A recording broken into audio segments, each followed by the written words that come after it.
श्री श्री राधा गोकुलनंद की जय, सीताराम लक्ष्मण हनुमान की जय। राधा गोकुल।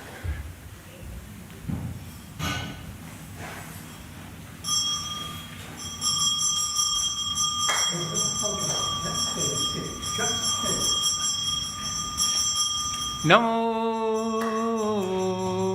विष्णुपदाय कृष्णप्रसाय भूतले श्रीमते भक्तिवेदांत स्वामी निति नामिने।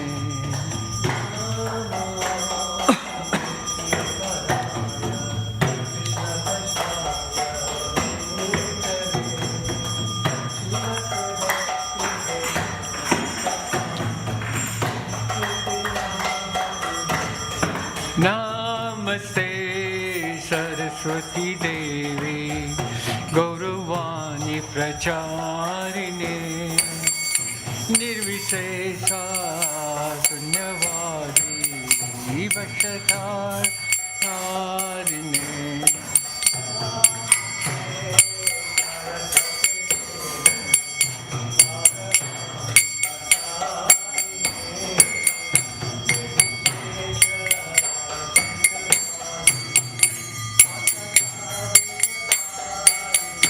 जय श्री कृष्ण चैतन्य प्रभु नित्यानंद श्री अद्वैत गदाधर शिवासति गौर भक्तवृंद।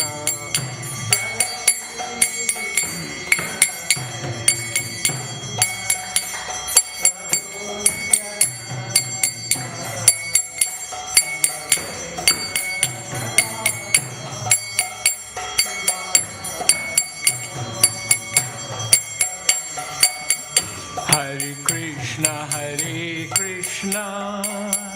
Krishna Krishna Hare Hare Hare Rama Rama Rama Hare Hare।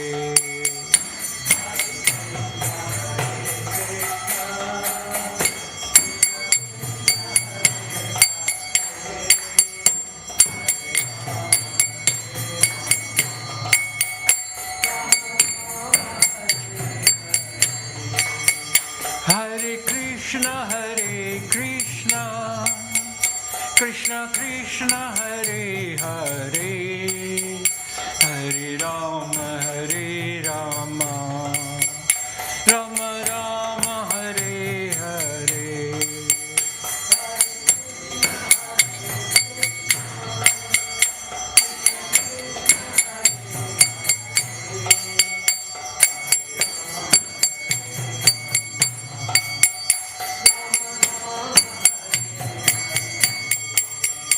Hare Krishna Krishna Krishna Hare Hare Hare Rama Rama Rama Hare Hare।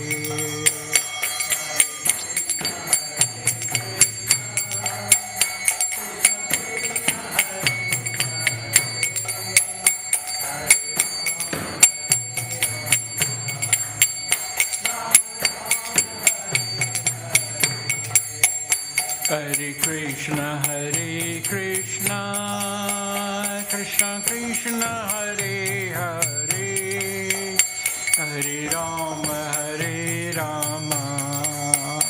Rama Rama Hare Hare।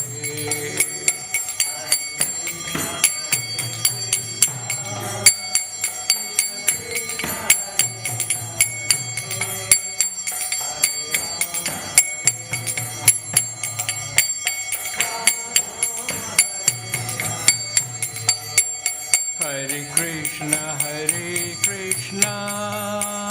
Krishna Krishna Hare Hare Hare Rama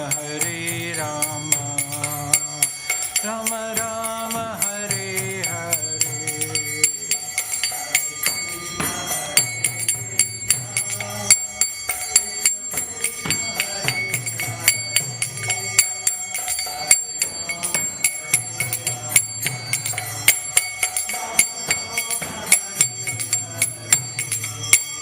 Hare Krishna, Krishna Krishna, Hare Hare, Hare Rama, Rama Rama, Hare Hare.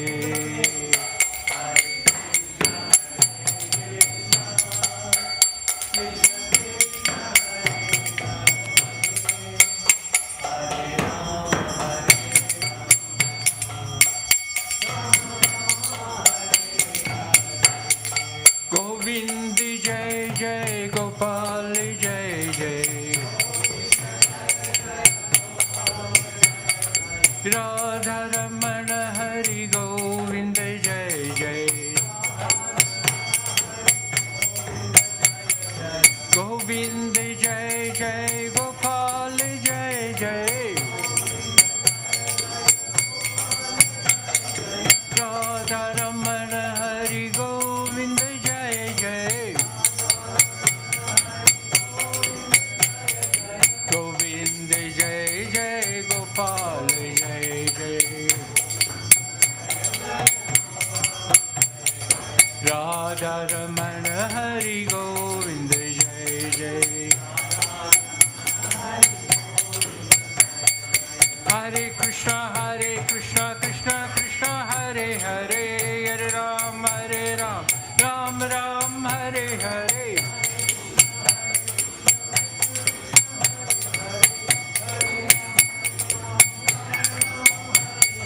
Hare Krishna, Krishna Krishna, Hare Hare, Hare Ram, Ram Ram, Hare Hare.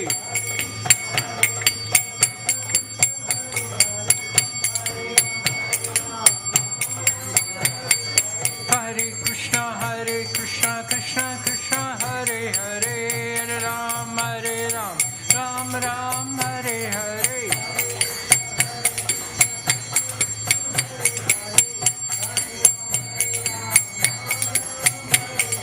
Hare Krishna, Krishna Krishna, Hare Hare, Hare Ram, Ram Ram, Hare Hare.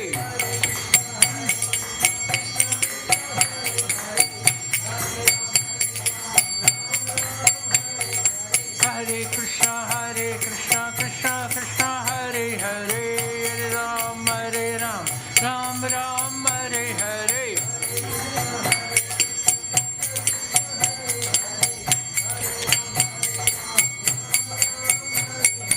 Hare Krishna, Krishna Krishna, Hare Hare, Hare Ram, Ram Ram, Hare Hare.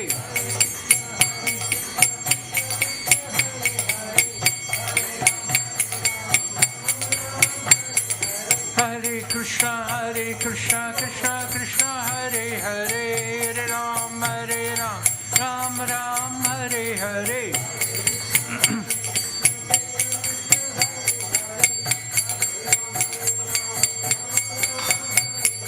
Hare Krishna, Krishna Krishna, Hare Hare, Hare Ram, Ram Ram, Hare Hare.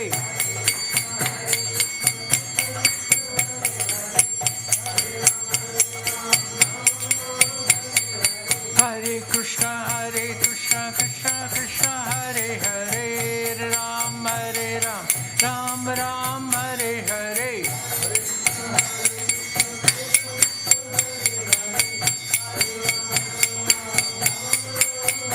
Jai Radha Gokul Nand, Radha Gokul Nand Radhe.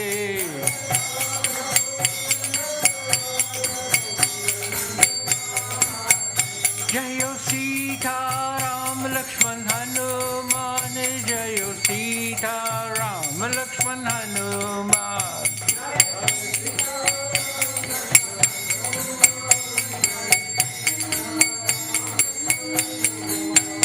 Jayo Goran Nitai, Jayo Goran Nitai, Jayo Goran Nitai, Jayo Goran Nitai.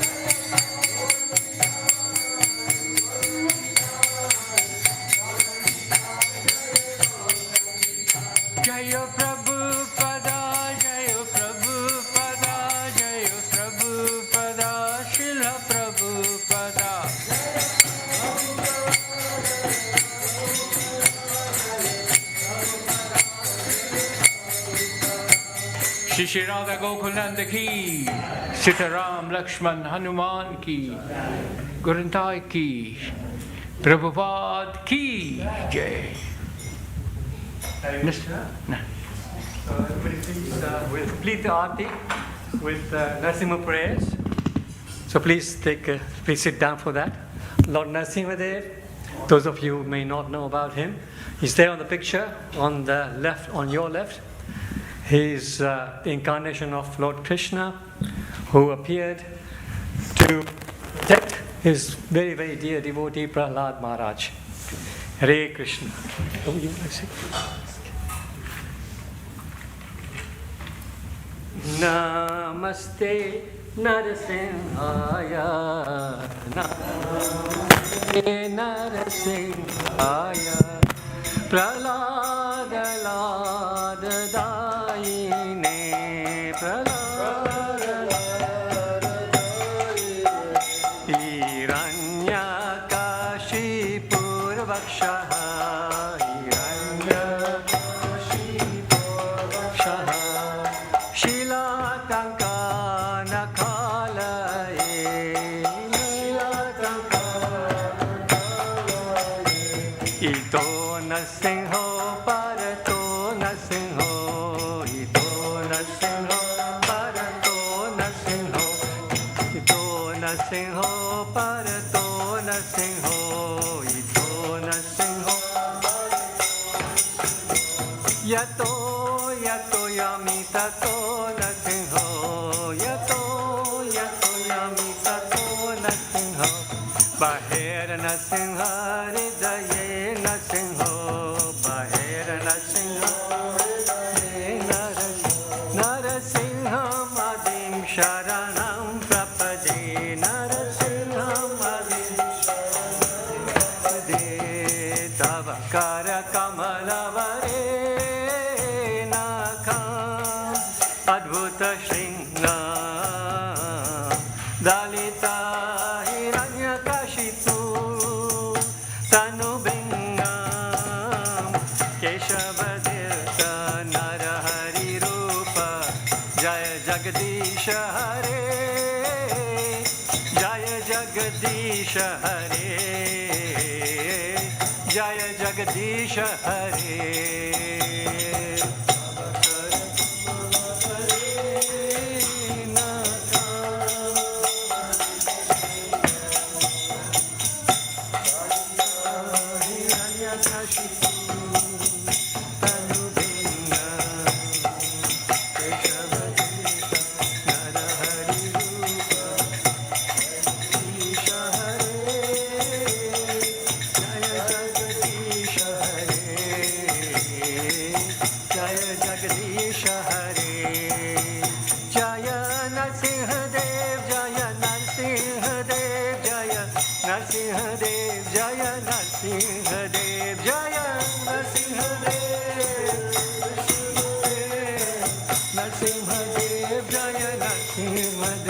Jaya Prahlad Maharaj, Jaya Prahlad Maharaj, Jaya Prahlad Maharaj, Jaya Prahlad Maharaj, Jaya Prahlad Maharaj, Jaya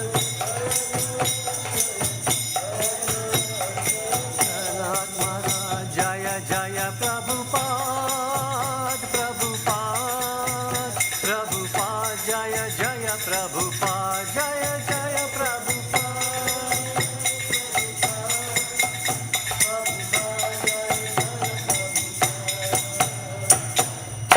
Lord Shri Narasimha Bhagwan ki jai, Bhakta Prahlad Maharaj ki jai, Jagat Guru Shri Prabhupada ki jai, Bhaktivedanta Manor ki jai, Nitai Gaur Pramanande. Hare Krishna everyone, thank you so much for attending the Aarti. The Prashadam will be now served in the Haveli, so as you go out from the car park entrance, Prashadam will be served there. So please honor the Prashadam before you go home. Hare Krishna. We'll be having some readings in the temple room. If you want to stay and listen to any readings and more chanting.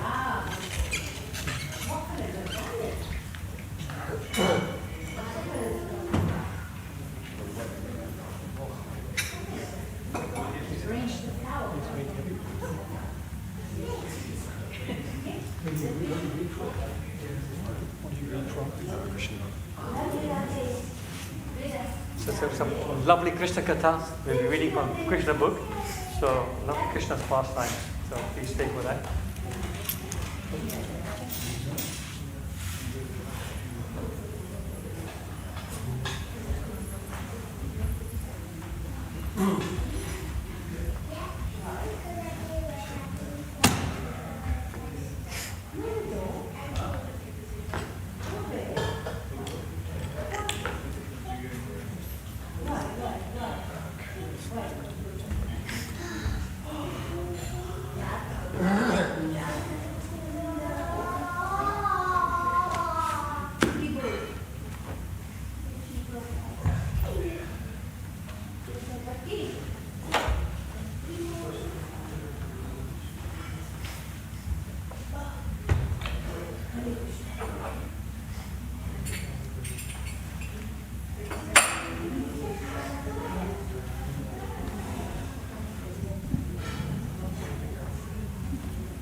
Here, our Bhaktivedanta Gita class starts at 6 o'clock. And until that time, we are going to continue hearing and chanting about Krishna. Because that is why this temple exists here. So that anyone can come, sit down, and hear about the Lord and chant His glories. Because this process of hearing and chanting about Krishna, Shravanam Kirtanam, it is the best thing that we could do. There's no other activity that is better than this activity of hearing and chanting about Krishna. This hearing and chanting about Krishna, Srila Prabhupada, he describes it as pure devotional service. And we could spend 24 hours a day, if we could, just hearing and chanting about Krishna, and that would be perfect. There would be nothing further for us to do. And Krishna himself would be very pleased with that activity. But because we have other demands and distractions and responsibilities, etc., then we find ourselves unable to spend 24 hours hearing and chanting about Krishna. But if we were able to simply chant and hear for 24 hours in a day, nothing would be lacking. Yes, our duty would be complete. The Lord says in Bhagavad Gita, Sarva Dharman Parityaja Ma'amekam Sharanam Vraja Aham Tvam Sarva Papebhyo Mokshayakshami Ma Shucha. Just give up every other thing you think you have to do. Abandon all varieties of religion. Right? Religion in this context meaning every other duty, every other dharma that you think is necessary for you. And just surrender to me. Come to me alone, because that is your eternal dharma. That is your real dharma. That is the dharma of the soul. To love God and to engage in the loving devotional service of the Lord. And if we do this, Krishna says, Aham Tvam Sarva Papebhyo. I will free you from all consequences of not doing whatever else it is you think you have to do. Yes? Moksha Shami Ma Shusha. Don't worry, don't hesitate, don't fear. I will free you, I will liberate you from all other obligations. And I will also deliver you from any karmic reactions. So someone might be very worried, well, how can I just surrender to Krishna and engage my whole energy and time and thinking power in the Lord's service? What about all my other things that I'm supposed to take care of? Krishna says, I will free you from any fault in not taking care of the other things. Whatever it is that you think you have to do, aside from my devotional service, and whatever consequences you think will be the result of neglecting those things, whatever bad effects you think you will get by neglecting all your other duties, Krishna says, Ma shucha, moksha shami. I will free you from all that consequence, from any karma. So this is the best thing we could be doing. And this temple exists so that we can do this. So I'm very glad that so many of you are here. It may not look like very many, but wherever 2 or more people are congregated to hear and discuss Krishna, then that is very wonderful, very auspicious.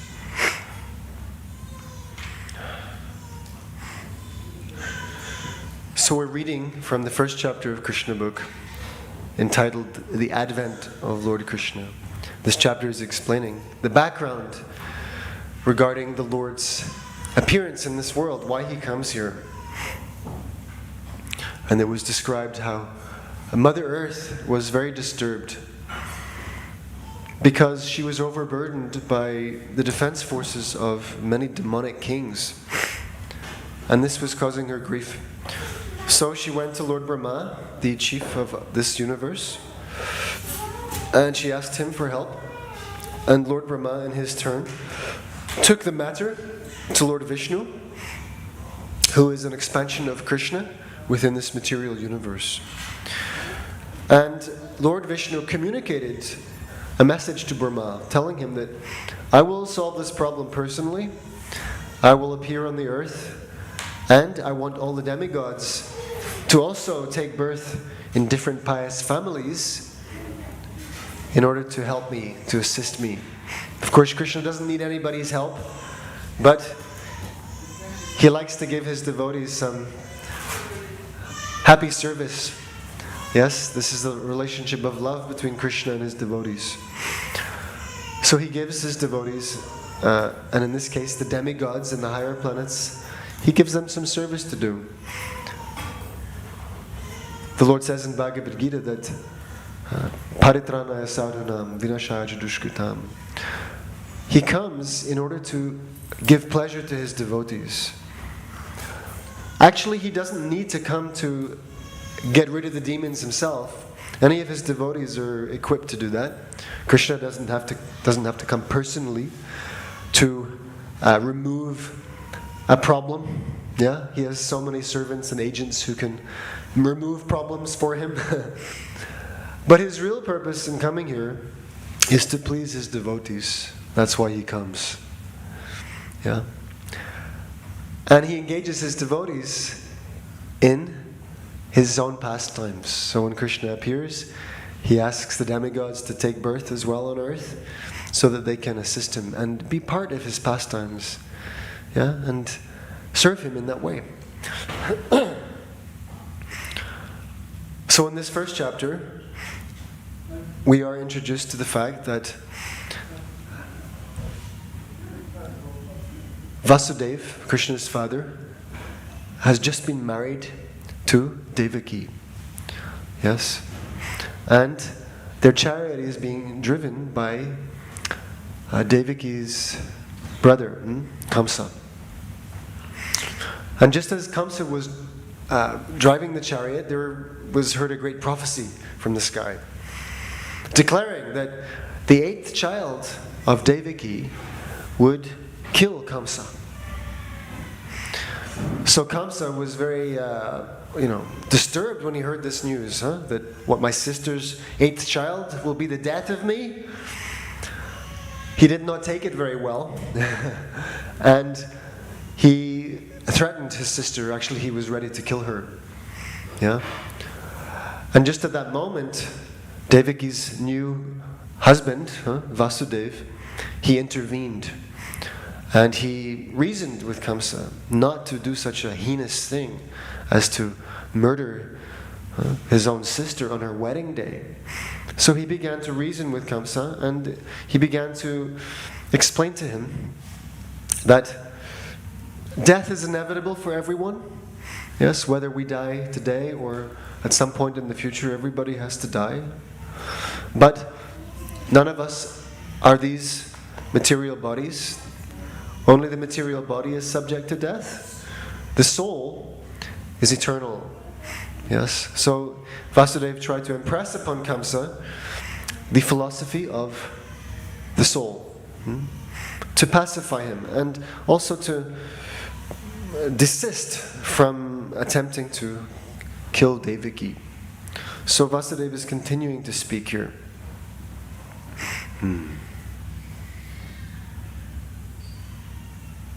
Okay, and we left off yesterday by describing how you can understand the difference between a demigod and a demon by a very specific characteristic. In this world, there are two kinds of persons, you could say, broadly speaking. There are demigods, divine personalities, they have divine nature, and there are demonic persons, they have demonic nature. This we'll find everywhere. And of course, in this age, the divine and the demonic can even appear in the same body.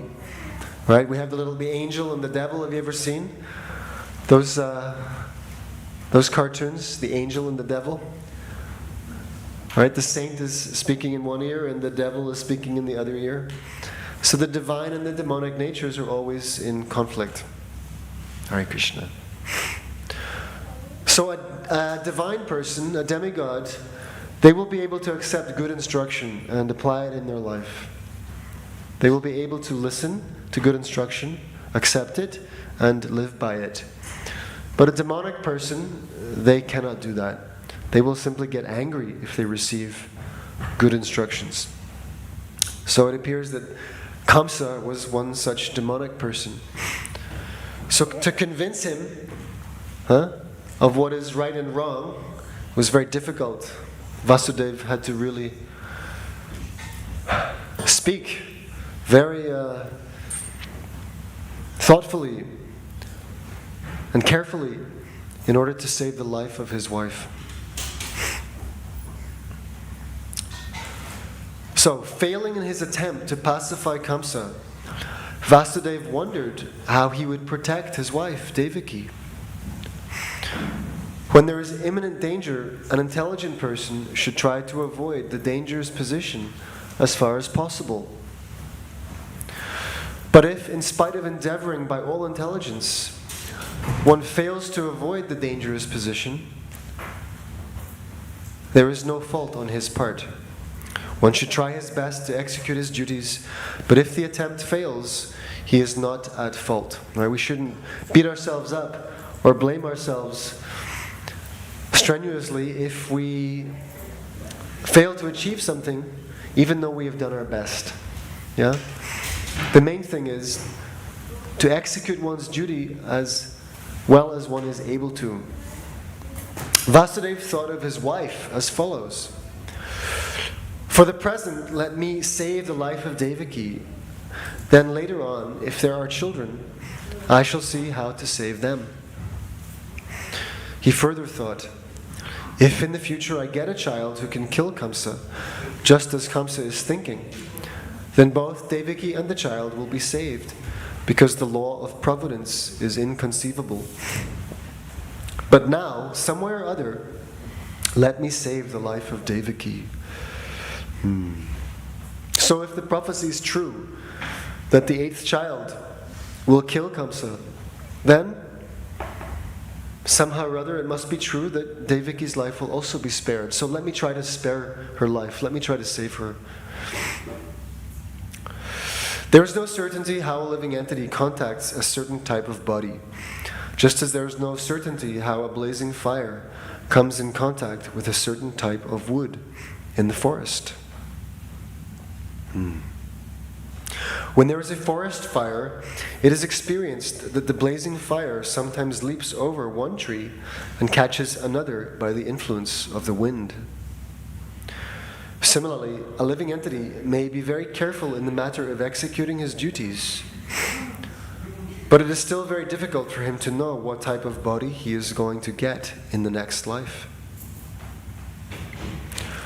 Maharaj Bharata was very faithfully executing the duties of self-realization, but by chance he developed temporary affection for a deer, and in his next life he had to accept the body of a deer. So it's a very interesting analogy that if there's a forest fire, sometimes the fire may leap over one tree and catch on to another. We don't know the direction of the forest fire.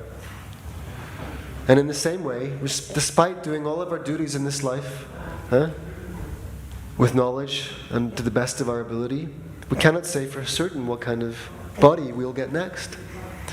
And the example is given of King Bharata. He renounced his kingly duties in order to execute the path of self-realization. But by chance, yes, by chance, he became attached to a deer, a baby deer that had lost its mother. And King Bharata felt responsible for taking care of that deer. And then when the deer went missing on one occasion, Bharat Maharaj became consumed with thinking for the deer's welfare. He was very worried and he went in search of the deer. And in the process of trying to recover the deer, he met with death. He had an accident and left his body. And because he was so much consumed with the thoughts of the deer, therefore, in his immediate next birth, he received the body of a deer. But because he had developed self-realization to such a degree, he was also allowed to remember his previous life, and he understood that I have made a great blunder, or misfortune has become me. I've ended up in the body of a deer, although I was trying to gain perfection in spiritual realization. And then once he had completed his life in the deer body, then he was very, very careful in his next life not to be attached to anything in this material world. In that final life, he was known as Jada Bharata. Yeah. Okay. So Lord Krishna's father, well, he's speaking to Kamsa here. Vasudeva, after deliberating on how to save his wife, began to speak to Kamsa with great respect. Although Kamsa was the most sinful man, sometimes it happens that a most virtuous person like Vasudeva has to flatter a person like Kamsa, a most vicious person. That is the way of all diplomatic transactions. Although Vasudeva was deeply grieved, he smiled outwardly. He addressed the shameless Kamsa in that way because he was so atrocious. Yeah. So inwardly, Vasudeva was very aggrieved, but externally he had to make the appearance of, calm and peace and conciliation. He was smiling, but inside he was very much concerned how to save the life of his bride. Vasudeva said to Kamsa, "My dear brother-in-law, please consider that you have no danger from your sister. You are awaiting some danger because you have heard a prophetic voice in the sky. But the danger is to come from the sons of your sister who are not present now. And who knows? There may or may not be sons in the future. Considering all this, you are safe for the present, nor is there cause of fear from your sister. If there are any sons born of her, I promise that I shall present all of them to you for necessary action." Kamsa knew the value of Vasudeva's word of honor, and he was convinced by his argument. For the time being, he desisted from the heinous killing of his sister.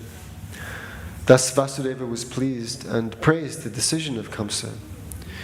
In this way, he returned to his home.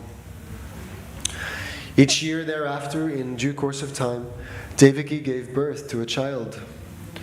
Thus she gave birth to 8 male children, as well as 1 daughter. When the first son was born, Vasudeva kept his word of honor and immediately brought the child before Kamsa. It is said that Vasudeva was very much elevated and famous for his word of honor, and he wanted to maintain this fame. Although it was very painful for Vasudeva to hand over the newly born child, Kamsa was very glad to receive him. But he became a little compassionate with the behavior of Vasudeva. This event is very exemplary. For a great soul like Vasudeva, there is nothing considered to be painful in the course of discharging one's duty. A learned person like Vasudeva carries out his duties without hesitation.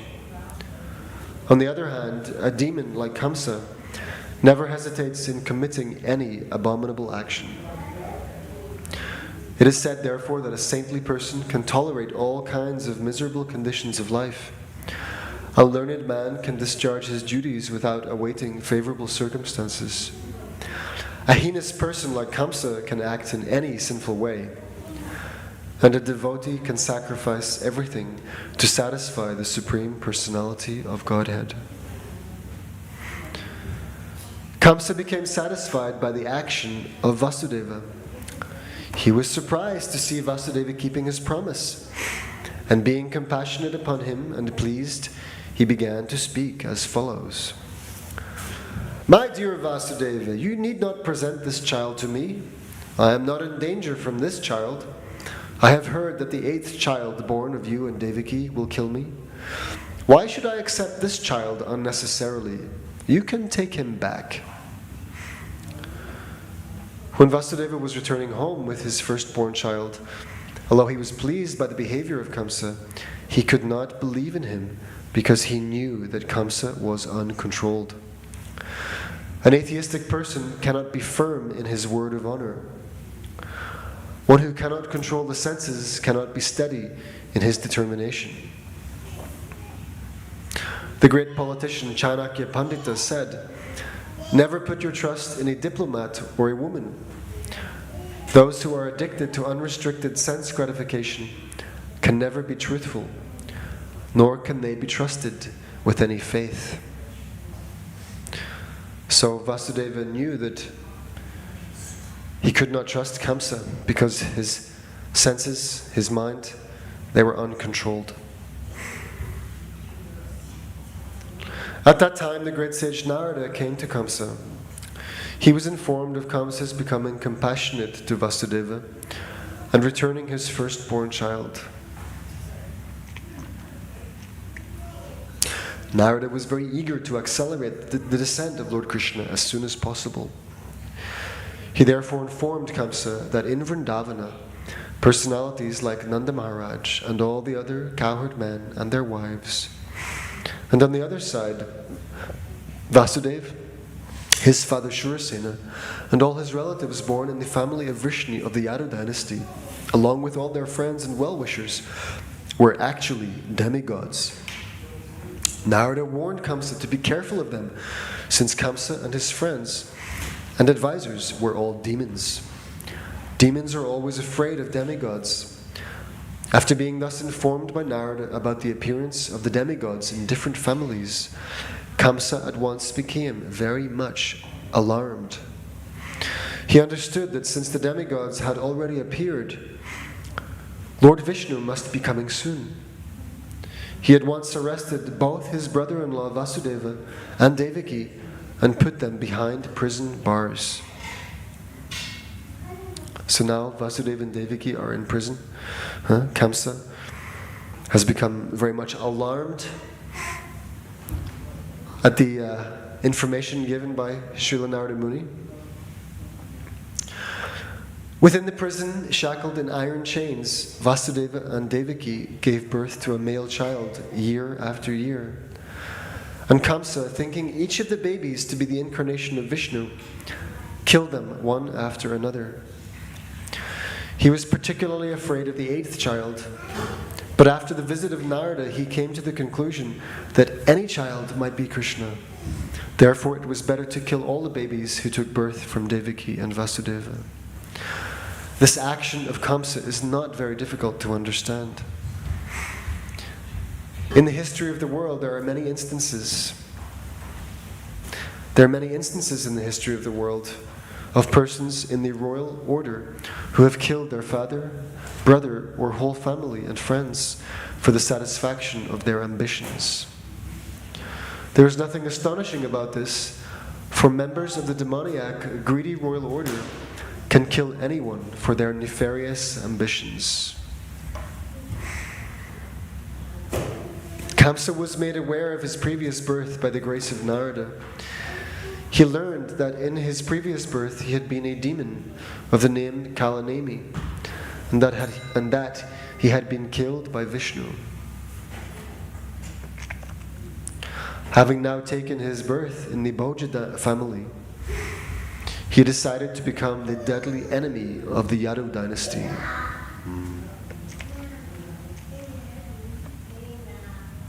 Krishna was going to take birth in that family, and Kamsa was very much afraid that he would be killed by Krishna, just as he had been killed in his last birth. He first of all imprisoned his father, Ugrasena, because he was the chief king among the Yadu, Bhoja, and Andaka dynasties. And he also occupied the kingdom of Shurasena, Vasudeva's father. He declared himself the king of all such places. Thus ends the Bhaktivedanta purport of the first chapter of Krishna, the advent of Lord Krishna.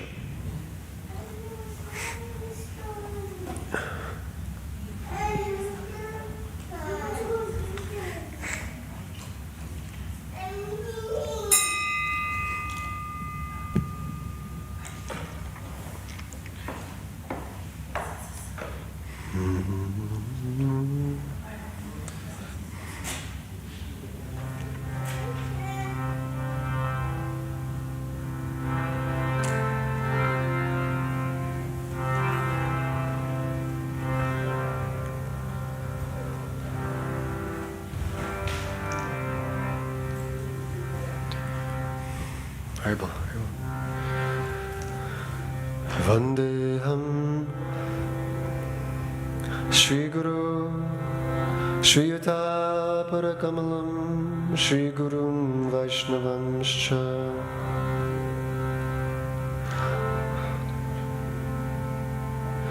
Shri Rupam Sagajatam Sahagana Ragunatanvitam Tam Sajivam Sadvaitam Savadutam Parijana Sahitam Krishna Chaitanya Devam Shri Radha Krishna Padan Sahagana Lalita Shri Vishakhan Vitamscha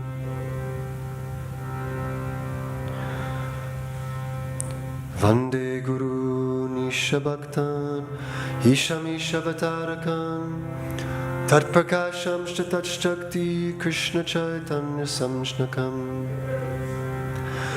Vande Shri Krishna Chaitanya Nityananda Sahorita Gaururaye Pushpavantao Chitraushandao Tamonudao Yadadvaitam Pramopanishadi Tarapyasya Tanabha Ya Atmantarayami Purush iti sosyam Shavipava Sharaishvaryay Purno Yaiha Bhagavan Sasvayamayam Anna Chaitanyat Krishnach Jagati Paratatvam Paramiha Anarpita Charinchirat Karanaya Vatirna Kalau Samarpayitum Munatojvalarasam Shri Bhakti Shriyam Hari Purata Sundara Dyuti Karamba Sandipita Sada Hridaya Kandare Spuritu Vashachi Nandana Radha Krishna Pranay Vikritir Hladini Shakti Rasmat Ekatmana Vapi Bhuvipura Deha Bhedam Gatau Tau Chaitanya Kyam Prakatamadana Tatvayam Chaikyam Aptam Radha Bhava Tyuti Suvalitam Naumi Krishna Svarupam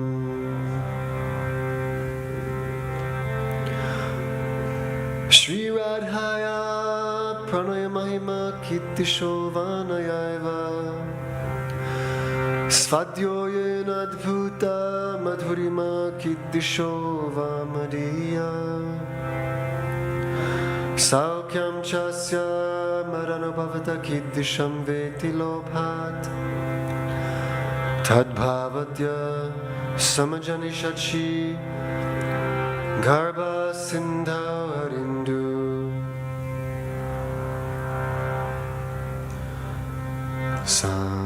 Sankarshana Karana Toyashayi Garbhodashayi Chapayoptishayi Sheshashchayasyam Shakalasanitya Nandakirama Sharanam Mamastu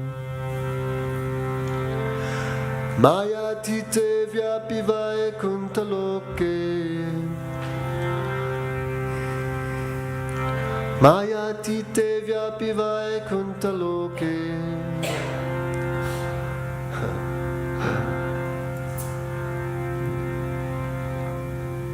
Purnashvarye Shri Chaturvyuha Madhye Rupam Yasyodbhati Sankarshanakyam Tam Shri Nityananda Ramam Prapadye Maya Bharta Janda Sangha Shayanga Sheti Sakshat Karanam Bhoti Madhye Yasyakamsha Shri Pumanari Devas Tam Shri Nityananda Ramam Prapadye Yasyam Shamsha Shri Lagar Bhodashayi Yannabhyajam Loka Sanghatanalam Loka Sashtu Sutighatamatatus Tam Shri Nityananda Ramam Prapadye Yasyam Sham Shamsha Paradma Kilanam Poshta Vishnur Bhati Duktabdishayi Kshauni Bharta Yatkala Sopyanantas Tam Shri Nityananda Ramam Prapadye Mahavishnu Jagatkarta Mayaya Sajatyara Tasyavatara Evayam Advaitacharya Ishvara Advaitam Harinadvaitad Acharyam Bhakti Samshanat Bhaktavataram Isham Tam Advaitacharyam Ashraye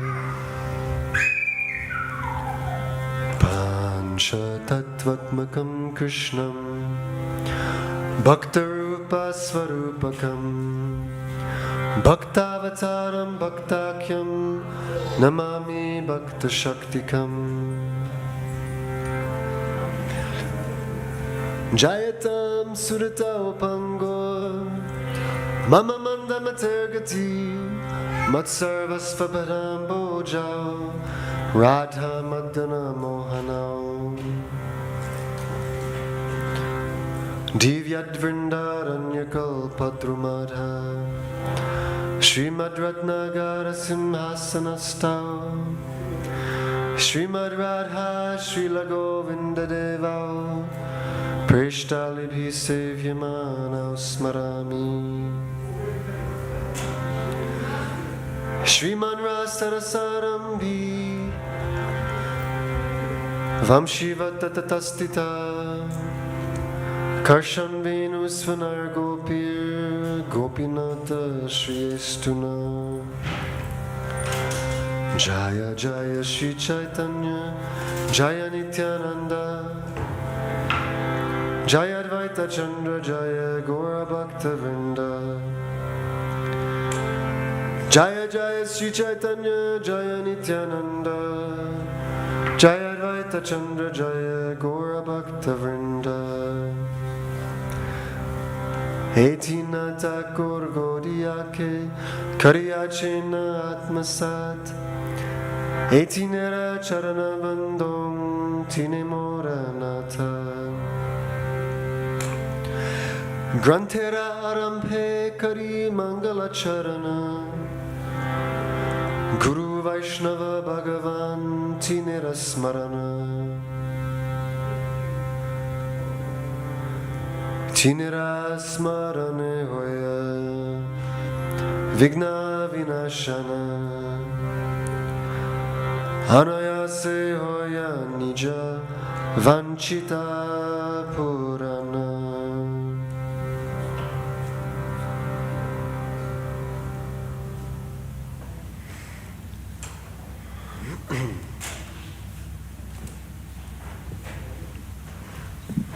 Hare Krishna, welcome. Hare Krishna. Have some time to stay. We're reading from Krishna book. Yeah, this is a very wonderful narration, all about the life of the Lord. Were you here the other day? Were you here two days ago? No, I No? came on 31st of December. Okay, last week. All right. Yeah.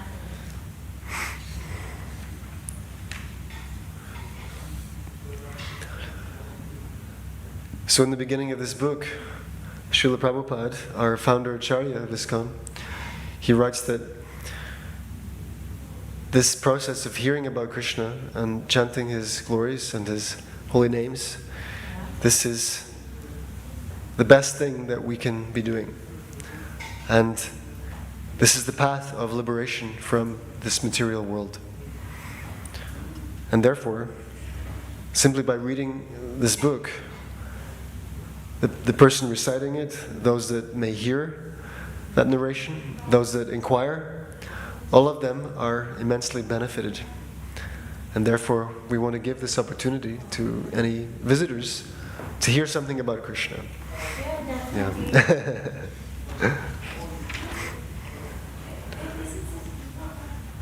So we're reading from chapter 2, Prayers by the Demigods for Lord Krishna in the Womb.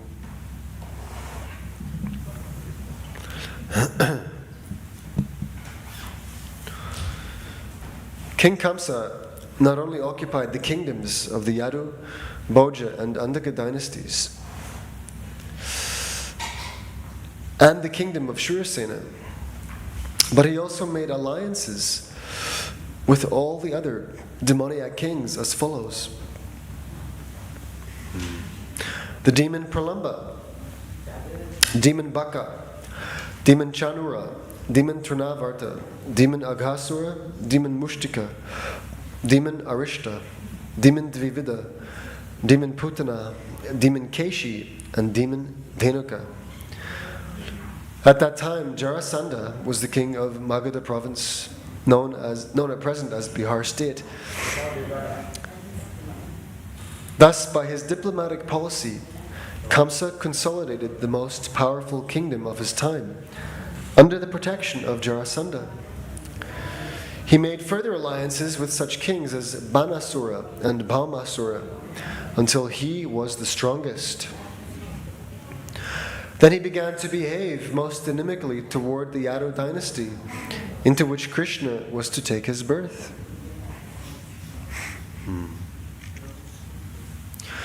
Being harassed by Kamsa, the kings of the Yadu, Bhoja, and Andhaka dynasties took shelter in different states, such as the state of the Kurus, the state of the Panchalas, and the states known as Kekaya, Shalva, Vidarbha, Nishadha, Videha, and Koshala. Kamsa broke the solidarity of the Yadu kingdom, as well as the Bhoja and Andaka. He made his position the most solid within the vast tract of land known at that time as Bharata Varsha. When Kamsa was killing the 6 babies of Devaki and Vasudeva one after another, many friends and relatives of Kamsa approached him and requested him to discontinue these heinous activities. But all of them became worshippers of Kamsa. When Devaki became pregnant for the 7th time, a plenary expansion of Krishna, known as Ananta, appeared within her womb. Plenary expansion means an absolute expansion, none different from Krishna. So this particular plenary expansion was known as Ananta. Devaki was overwhelmed with both jubilation and lamentation. She was joyful, for she could understand that Lord Vishnu had taken shelter within her womb. But at the same time, she was sorry that as soon as her child would come out, Kamsa would kill him. At that time, the Supreme Personality of Godhead, Krishna, being compassionate upon the Yadus, who were fearful due to the atrocities committed by Kamsa, ordered the appearance of Yoga Maya. Right? So Krishna, feeling compassion upon the Yadus, he ordered the appearance of Yoga Maya, his internal potency. Krishna is the Lord of the universe, but he is especially the Lord of the Yadu dynasty. Yoga Maya is the principal potency of the personality of Godhead. In the Vedas it is stated that the Lord, the Supreme Personality of Godhead, has multi-potencies. Parasya Shaktir Vividhaiva Shruyate. All the different potencies are acting externally and internally. And Yoga Maya is the chief of all potencies. Right? So Krishna has so many potencies, so many energies that work wonderfully. Yoga Maya is the chief. The Lord ordered the appearance of Yoga Maya in the land of Vrajabhumi in Vrindavana, which is always decorated and full with beautiful cows. In Vrindavana, Rohini, one of the wives of Vasudeva, was residing at the house of King Nanda and Queen Yashoda. Not only Rohini, but many others in the Yadu dynasty were scattered all over the country due to their fear of the atrocities of Kamsa. Some of them were even living in the caves of the mountains. The Lord thus informed Yoga Maya, under the imprisonment of Kamsa are Devaki and Vasudeva, and at the present moment my plenary expansion, Shesha, is within the womb of Devaki. You can arrange the transfer of Shesha from the womb of Devaki to the womb of Rohini. After this arrangement, I am personally going to appear in the womb of Devaki with my full potencies. Then I shall appear as the son of Devaki and Vasudeva, and you shall appear as the daughter of Nanda and Yashoda in Vrindavana.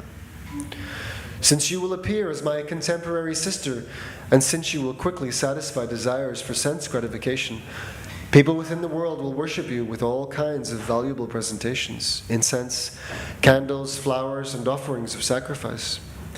People who are after materialistic perfection will worship you under the different forms of your expansions, which will be named Durga, Bhadrakali, Vijaya, Vaishnavi, Kumuda, Chandika, Krishna, Madhavi, Kanyaka, Maya, Narayani, Ishani, Sharada, and Ambika. Krishna and Yoga Maya appeared as brother and sister, the Supreme Powerful and the Supreme Power. Although there is no clear distinction between the powerful and the power, power is always subordinate to the powerful.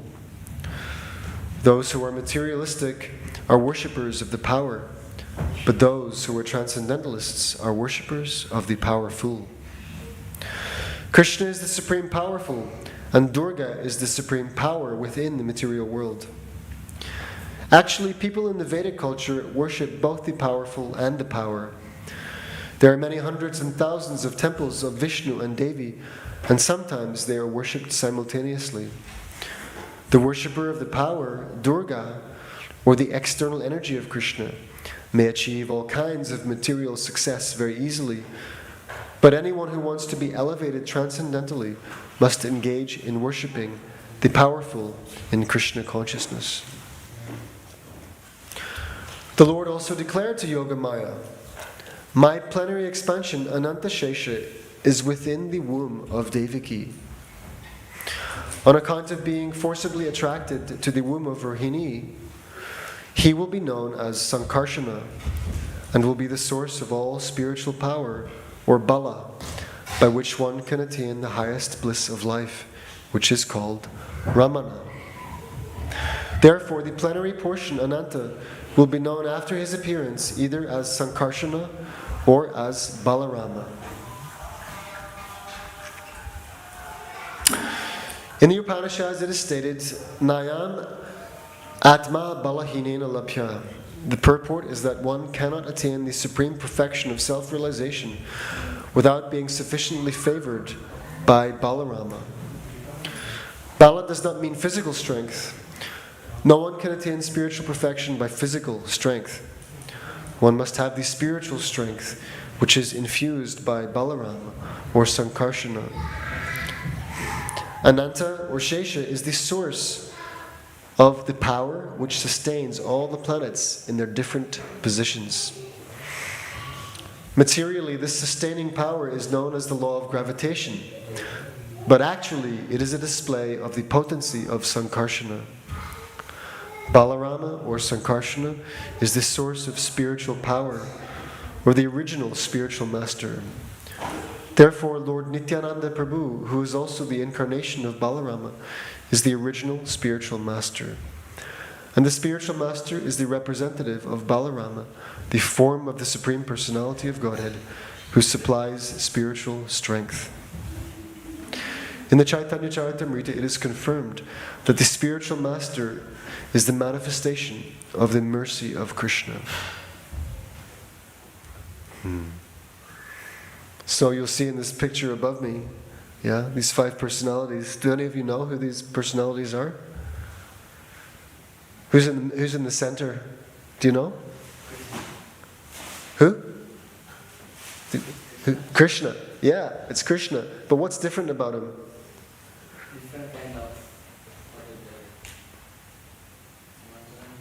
What's different about this Krishna?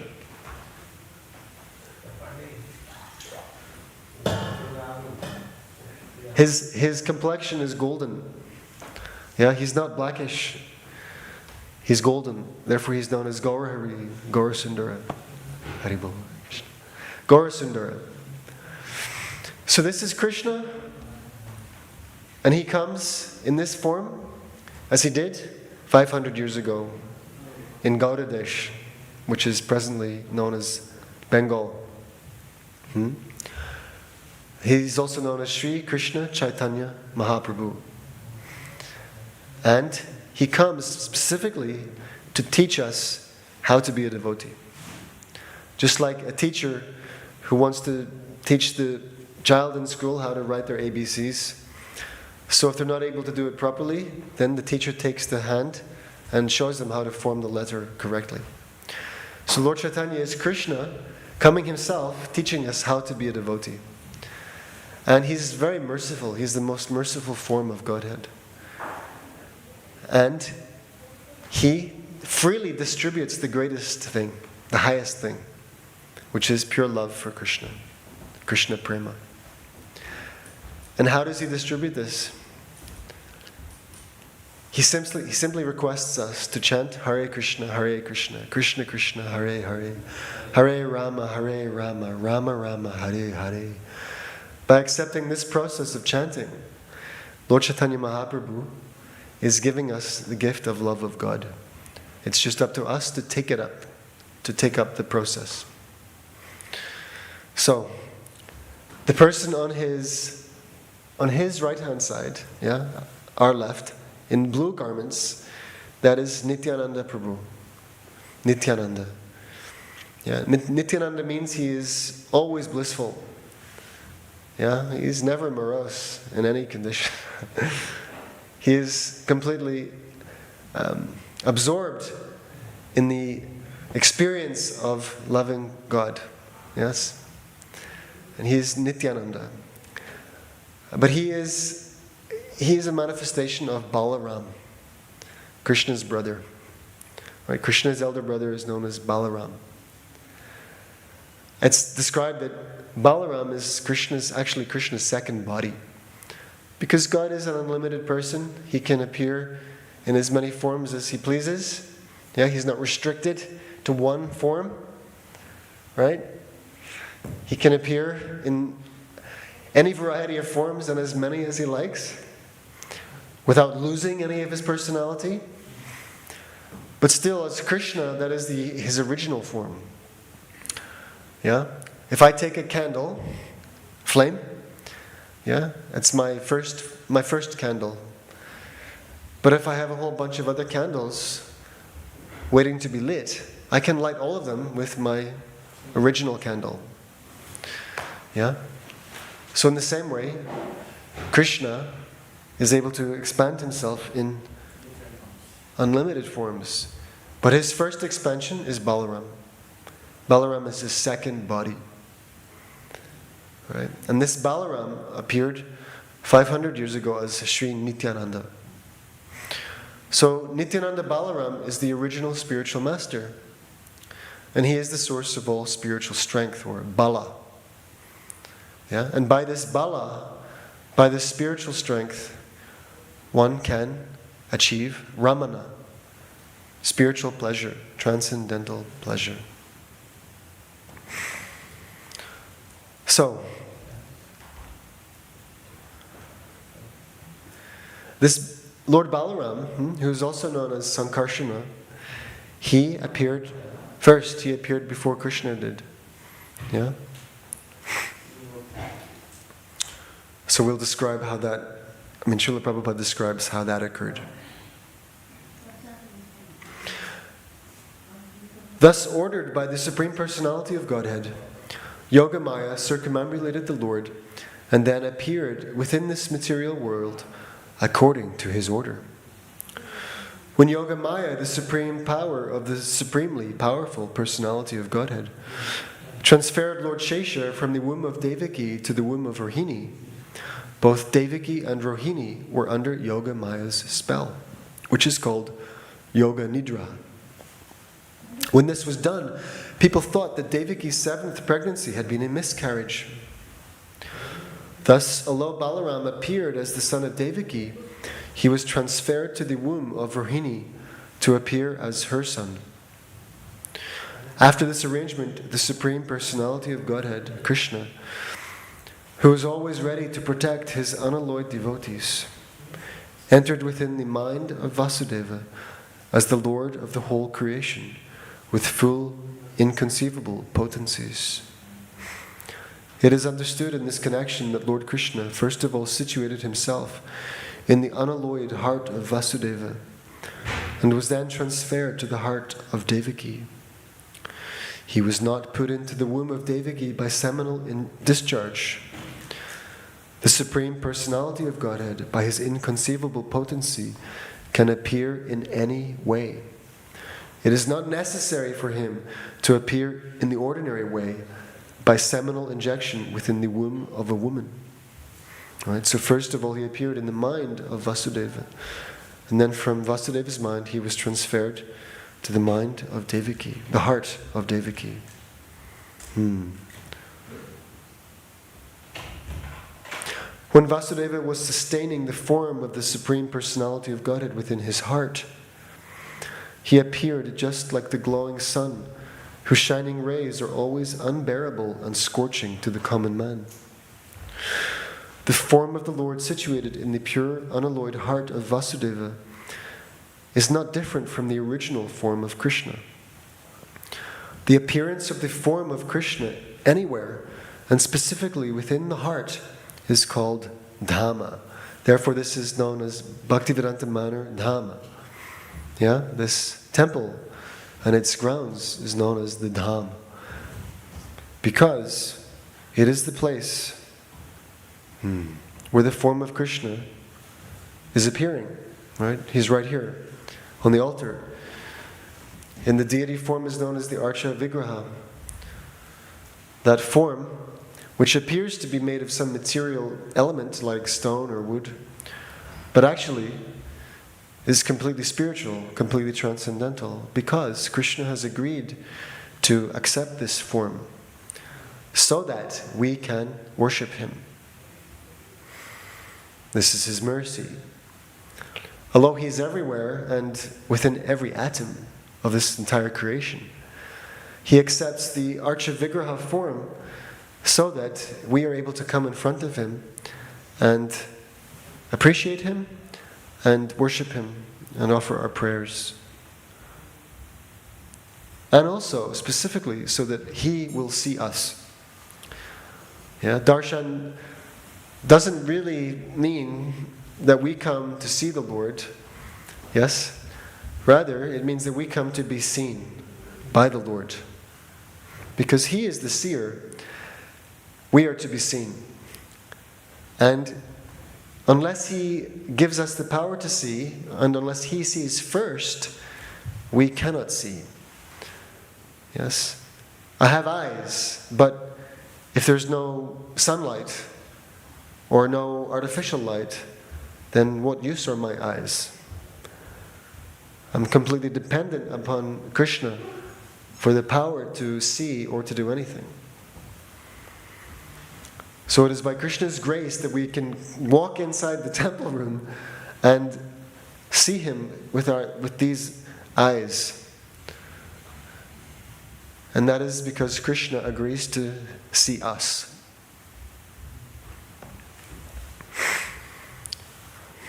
Okay. So, the appearance of the form of Krishna anywhere, and specifically within the heart, is called Dhamma. Dhamma refers not only to Krishna's form, but also to His name, His qualities, and His paraphernalia. Everything becomes manifest simultaneously.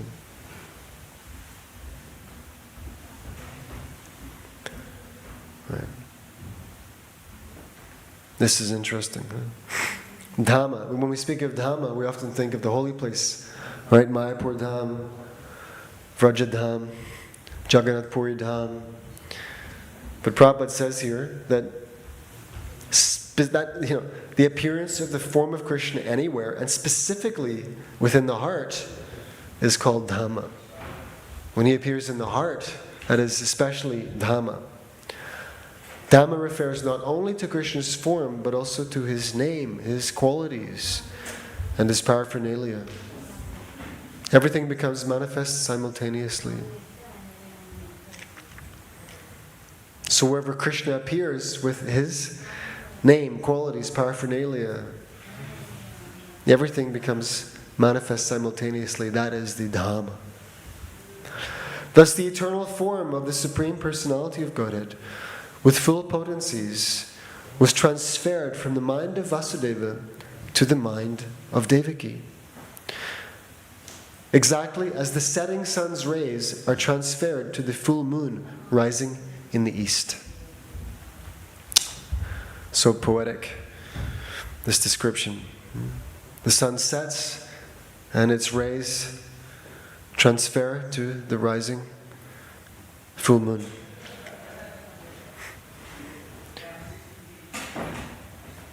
So the Lord was transferred from the mind of Vasudeva to the mind of Devaki. Krishna, the Supreme Personality of Godhead, thus entered the body of Devaki from the body of Vasudeva, without being subject to any of the conditions of an ordinary living entity. Since Krishna was there, it is to be understood that all His plenary expansions, such as Narayana, and incarnations like Lord Nrsimha and Varaha, were with Him, and they also were not subject to the conditions of material existence. In this way, Devaki became the residence of the Supreme Personality of Godhead, who is one without a second and the cause of all creation. Can you imagine that your own body is the abode for the form of the Lord, who is the cause of everything. I mean, the truth is that each of us already has a plenary expansion of Krishna in our body. I mean, what to speak of the body? In every atom, the Lord is present. But within this body that I think is me, of course it's not me, it's simply a machine, a vehicle that I happen to be riding in. This body, just a car, just like a yantra, a vehicle. Yantra rudhani mayaya. Krishna rotates these bodies. We're riders in the machine. And when this machine is clapped out, no good, we get another one. And the Lord goes with us from one machine to another. So He's already right here.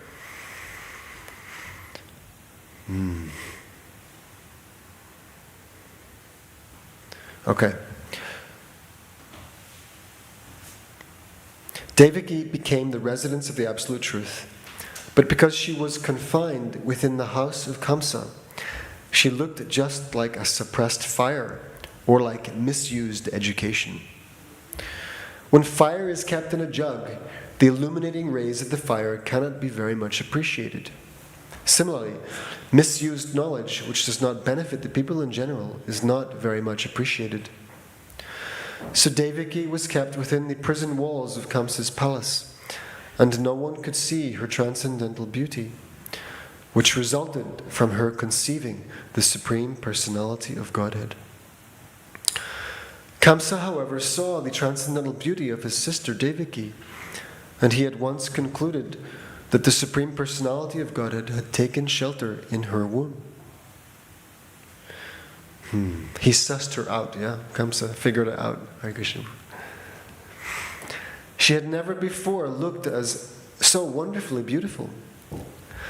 He could distinctly understand that there was something wonderful within the womb of Devaki. In this way, Kamsa became perturbed because he was sure that the Supreme Personality of Godhead, who would kill him in the future, had now come. Kamsa began to think, what is to be done with Devaki? Surely she has Vishnu or Krishna within her womb, so it is certain that Krishna has come to execute the mission of the demigods. And even if I immediately kill Devaki, his mission cannot be frustrated. Kamsa knew very well that no one can frustrate the purpose of Vishnu. Any intelligent man can understand that the laws of God cannot be violated. His purpose will be served in spite of all impediments offered by the demons. What God wants, that is what will happen. Kamsa thought, if I kill Devaki at the present moment, Vishnu will enforce his supreme will more vehemently. To kill Devaki just now would be a most abominable act. No one desires to kill his reputation, even in an awkward situation. If I kill Devaki now, my reputation will be spoiled. Devaki is a woman, and she is under my shelter. She is pregnant, and if I kill her, immediately my reputation, the results of my pious activities, and my duration of life will all be finished. He further deliberated. A person who is too cruel is as good as dead, even in this lifetime. No one likes a cruel person during his lifetime, and after his death, people curse him. On account of his self-identification with the body, he must be degraded and pushed into the darkest region of hell. Kamsa thus meditated on all the pros and cons of killing Devaki at that time. Kamsa finally decided not to kill Devaki right away, but to wait for the inevitable future. But his mind became absorbed in animosity against the personality of Godhead. He patiently waited for the delivery of the child, expecting to kill him, as he had done previously with the other babies of Devaki. Thus being merged in the ocean of animosity against the personality of Godhead, he began to think of Krishna or Vishnu while sitting, while sleeping, while walking, while eating, while working in all the situations of his life. His mind became so much absorbed with the thought of the Supreme Personality of Godhead that indirectly he could see only Krishna or Vishnu around him. Unfortunately, although his mind was so absorbed in the thought of Vishnu, he is not recognized as a devotee because he was thinking of Krishna as an enemy. The state of mind of a great devotee is also to be always absorbed in Krishna, but a devotee thinks of him favorably, not unfavorably. To think of Krishna favorably is Krishna consciousness, but to think of Krishna unfavorably is not Krishna consciousness. Right, so even if we're thinking about Krishna, but if we're holding a grudge against him, or not thinking nicely of him, or thinking of him as my enemy, that is not Krishna consciousness, even though one is ostensibly thinking of Krishna. Krishna consciousness means anukulyena krishnanushilanam. Favorable thinking of Krishna. At this time, Lord Brahma and Lord Shiva, accompanied by great sages like Narada and followed by many other demigods, invisibly appeared in the house of Kamsa. They began to pray to the Supreme Personality of Godhead in select verses, which are very pleasing to the devotees and which award fulfillment of their desires. Okay, now I'm interested. The first words they spoke acclaimed that the Lord is true to his vow. As stated in the Bhagavad Gita, Krishna descends to this material world just to protect the pious and destroy the impious. That is his vow. The demigods could understand that the Lord had taken his residence within the womb of Devaki to fulfill his vow, and they were very glad that the Lord was appearing in order to fulfill his mission. Then the demigods addressed the Lord as Satyam Param, or the Supreme Absolute Truth. Everyone is searching after the truth. That is the philosophical way of life. The demigods give information that the Supreme Absolute Truth is Krishna. One who becomes fully Krishna conscious can attain the Absolute Truth. Krishna is the Absolute Truth because, unlike relative truth, he is truth in all the three phases of eternal time. Time is divided into past, present, and future.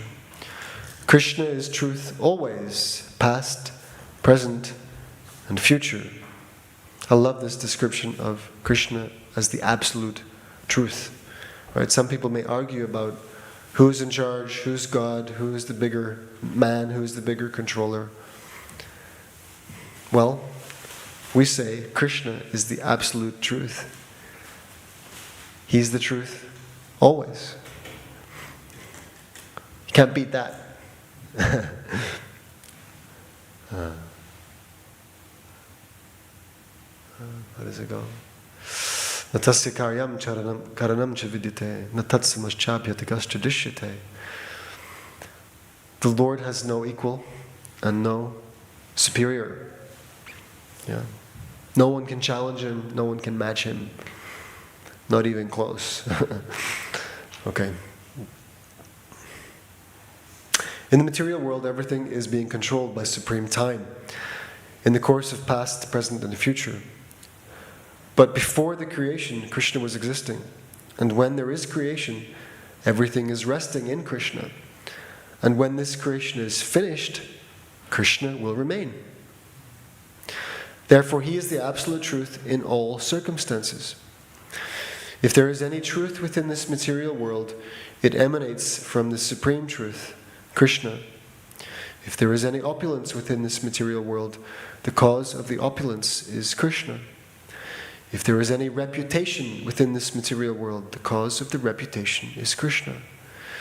If there is any strength within this material world, the cause of such strength is Krishna.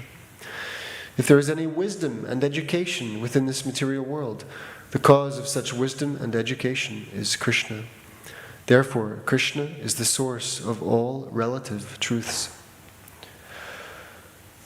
This material world is composed of 5 principal elements: earth, water, fire, air, and ether.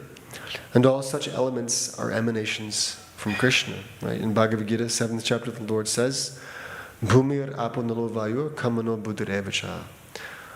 Ahankara itiyame bhina prakritir ashtadha. This material energy is my energy, my separated energy, and it comes in 5 different types: earth, water, fire, air, and ether.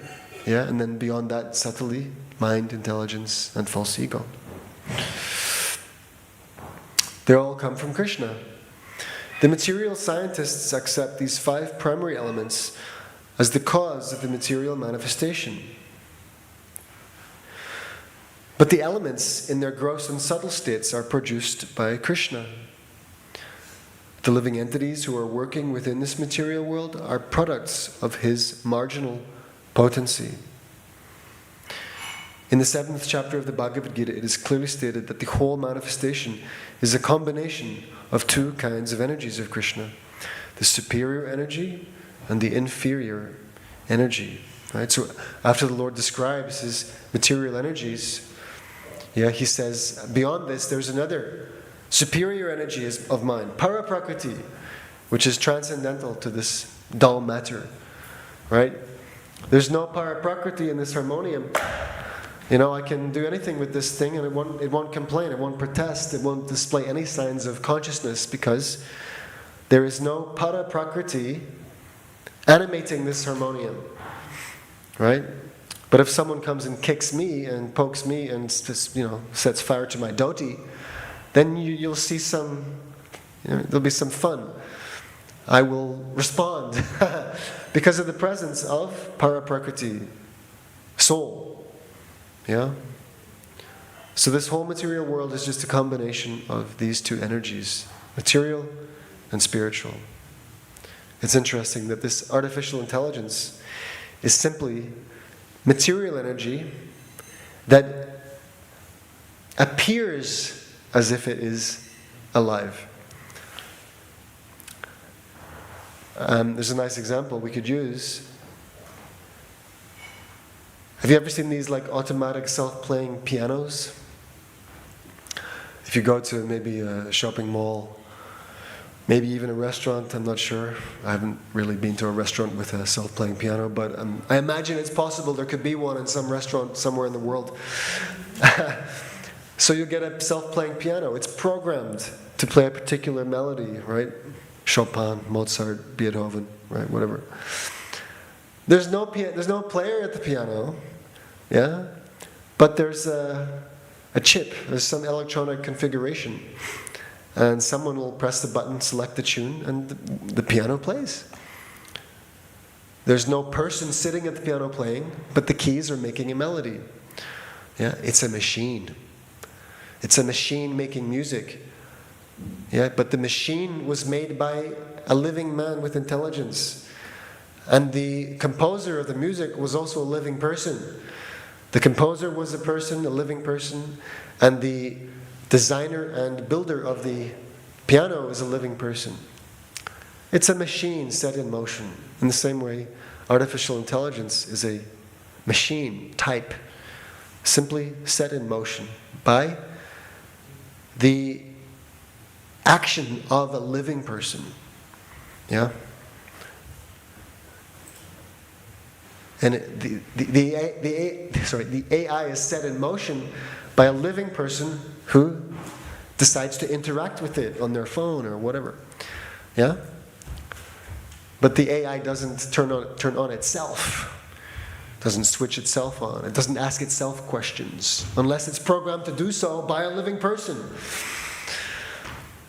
So this is the difference between matter and spirit. And if we don't know this distinction, then we'll be easily fooled and end up asking questions like, oh, what if the AI becomes sentient and self-aware? No, AI does not think. It does not feel.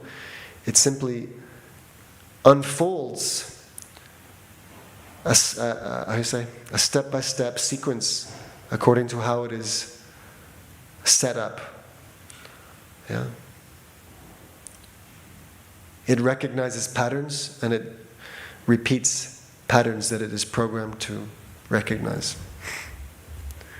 It doesn't decide to do anything. It's just a mechanical unfolding. You know? Switches turning on and off, ones and zeros. That is all.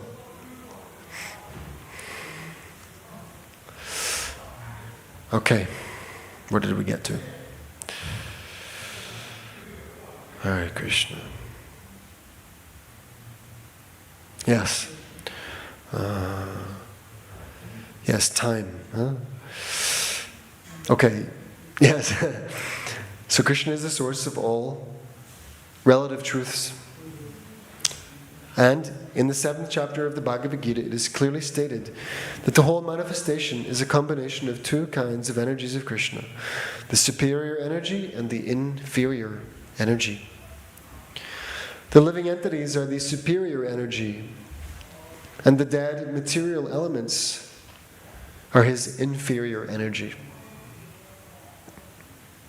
In its dormant stage, everything remains in Krishna. So the dull matter and the living souls, they are both energies of Krishna. And when Krishna wants to create the material world, it all comes out. And when he wants to dissolve the whole thing, and put it in a state of dormancy, then it all enters into him. The demigods continue to offer their respectful prayers unto the supreme form of the personality of Godhead, Krishna, by analytical study of the material manifestation. This is very interesting that their prayers to the Lord begin with analyzing Krishna's material manifestation. Srila Prabhupada said, people may say, oh, God is great, but we want to know how great God is. And therefore, first, let us understand how he is the cause of everything that we perceive and everything beyond what we perceive. What is this material manifestation? It is just like a tree. A tree stands on the ground. Similarly, the tree of the material manifestation is standing on the ground of material nature. This material manifestation is compared to a tree because a tree is ultimately cut off in due course of time. A tree is called vriksha. Vriksha means that thing which will be ultimately cut off. Therefore, this tree of the material manifestation cannot be accepted as the ultimate truth because it is influenced by time. But Krishna's body is eternal. He existed before the material manifestation. He is existing while the material manifestation is continuing. And when it will be dissolved, he will continue to exist. Therefore, only Krishna can be accepted as the absolute truth. Yes. Vriksha, that which will ultimately be cut off. The Katha Upanishad also cites this example of the tree of the material manifestation standing on the ground of material nature. This tree has two kinds of fruits, distress and happiness. So when we say standing on the ground of material nature, the material ingredients, yes, supply, obviously, the building blocks for whatever manifestation we happen to see, whatever manifestation happens to pop up and again disappear. And this tree has two kinds of fruits, distress and happiness. Those who are living in the tree of the body are just like two birds. One bird is the localized aspect of Krishna known as the Paramatma, and the other bird is the living entity. The living entity is eating the fruits of this material manifestation. Sometimes he eats the fruit of happiness, and sometimes he eats the fruit of distress. But the other bird is not interested in eating the fruit of distress or happiness because he is self-satisfied. The Katha Upanishad states that one bird on the tree of the body is eating the fruits, and the other bird is simply witnessing. So what does it mean by these two birds? Who are these two birds? Anybody knows? What does it mean, two birds, Prabhu?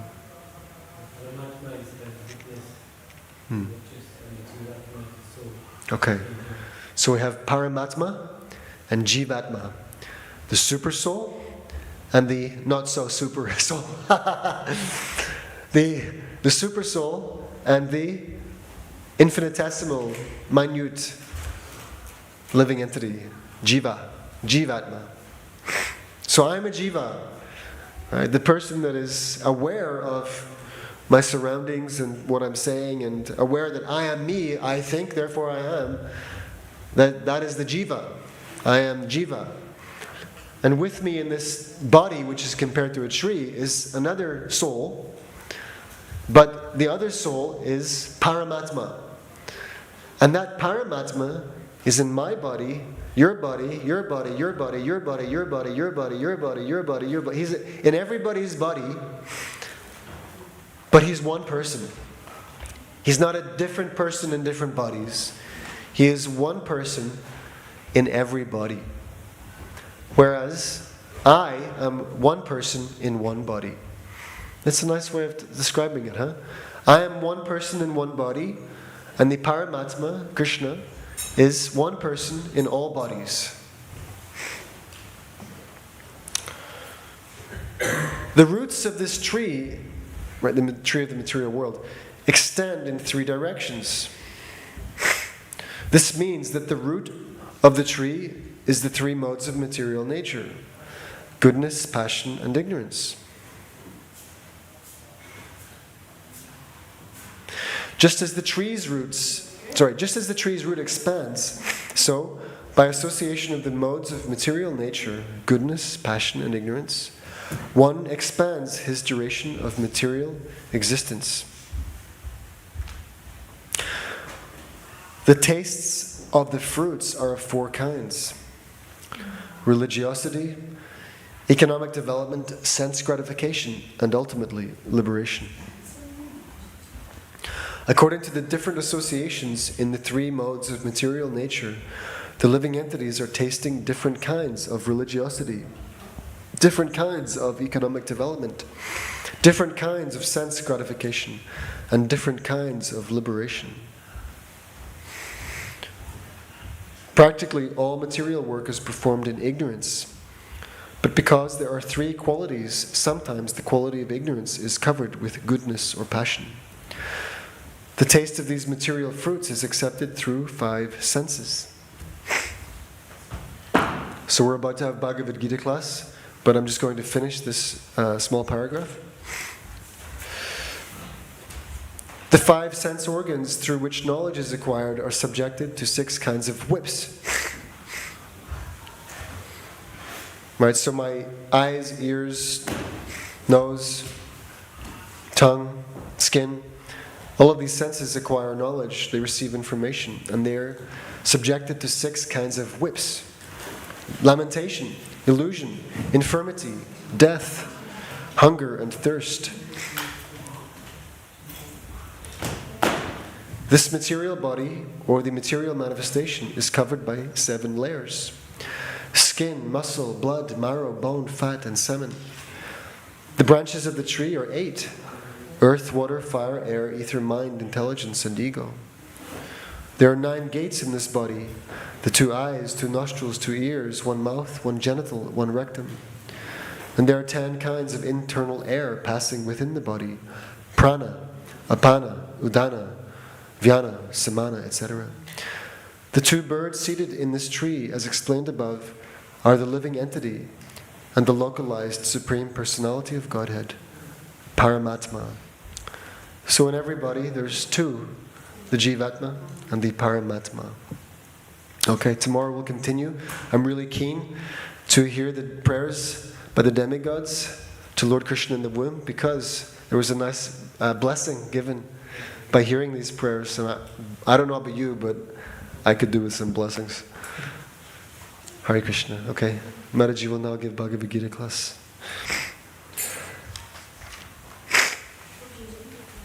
Yeah, sure.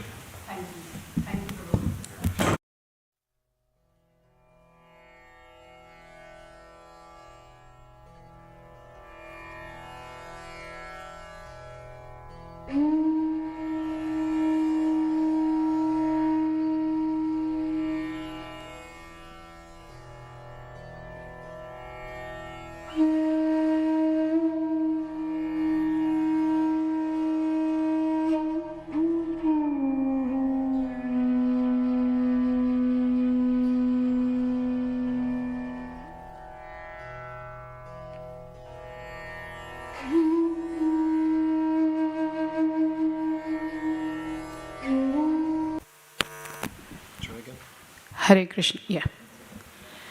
Huh? Jai Radha Madhava Kunja Bihari Gopijana Vallabha Girivaradhari.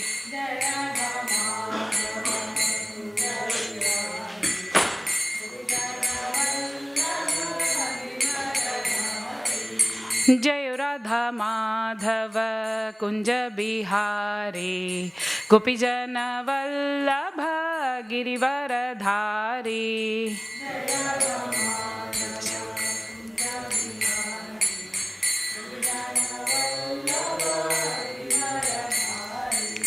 Yashodhanandana Brajajana Ranjana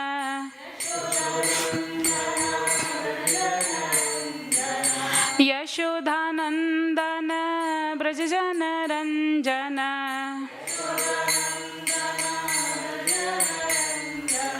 Yamuna Tiravanachari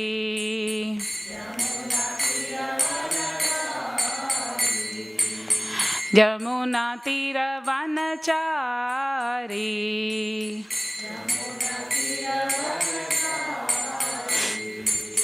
Jai Radha Madhava Kunja Bihari Gopijana Vallabha Girivaradhari.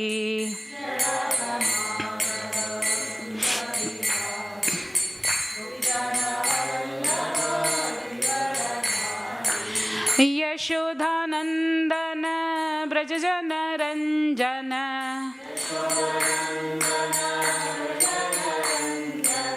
Yamuna Tiravanachari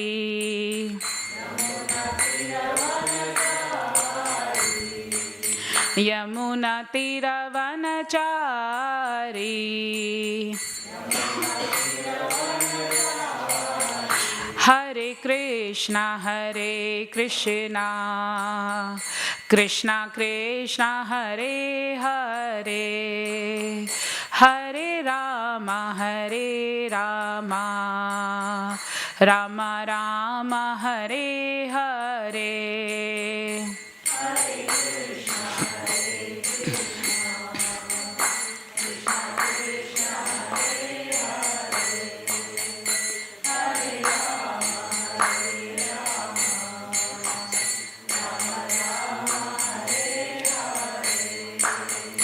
Hare Krishna Krishna Krishna Hare Hare Hare Rama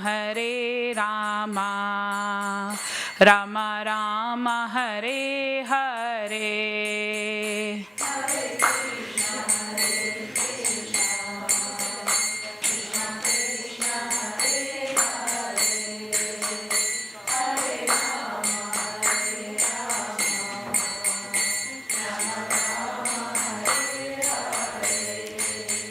Hare Krishna Krishna Krishna Hare Hare Hare Rama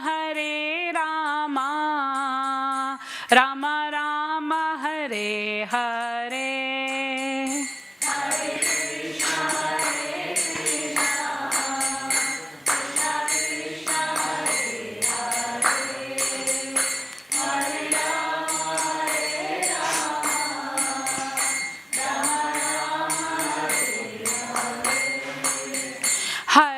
Krishna Hare Krishna, Krishna Krishna Hare Hare, Hare Rama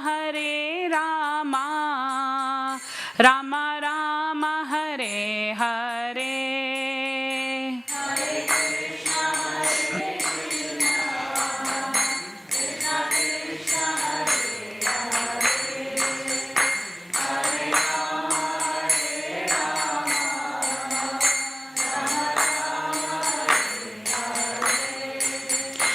Hare Krishna Krishna Krishna Hare Hare, Hare Rama Rama Rama Hare Hare.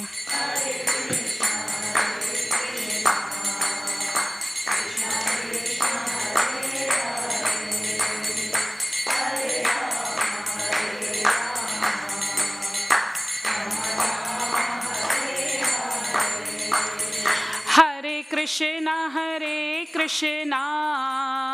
Krishna Krishna Hare Hare, Hare Rama Rama Rama Hare Hare.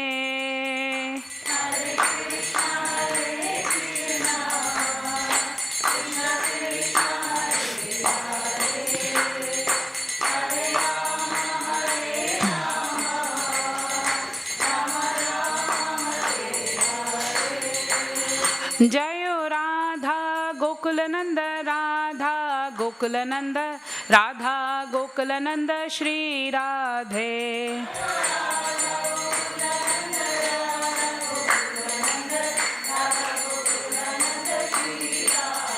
Jayo Sita Ram Lakshman Hanuman, Jayo Sita Ram Lakshman Hanuman.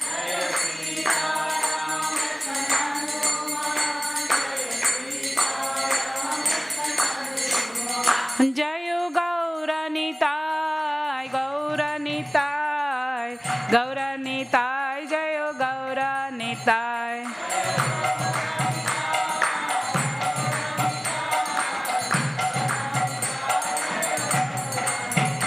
Jayo Jayo Prabhupada, Jayo Jayo Prabhupada.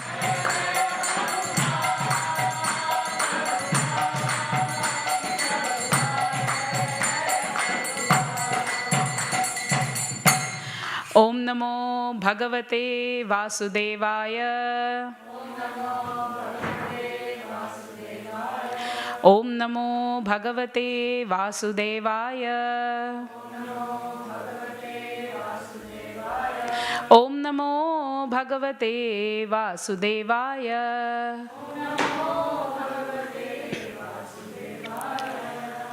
Hare Krishna everyone.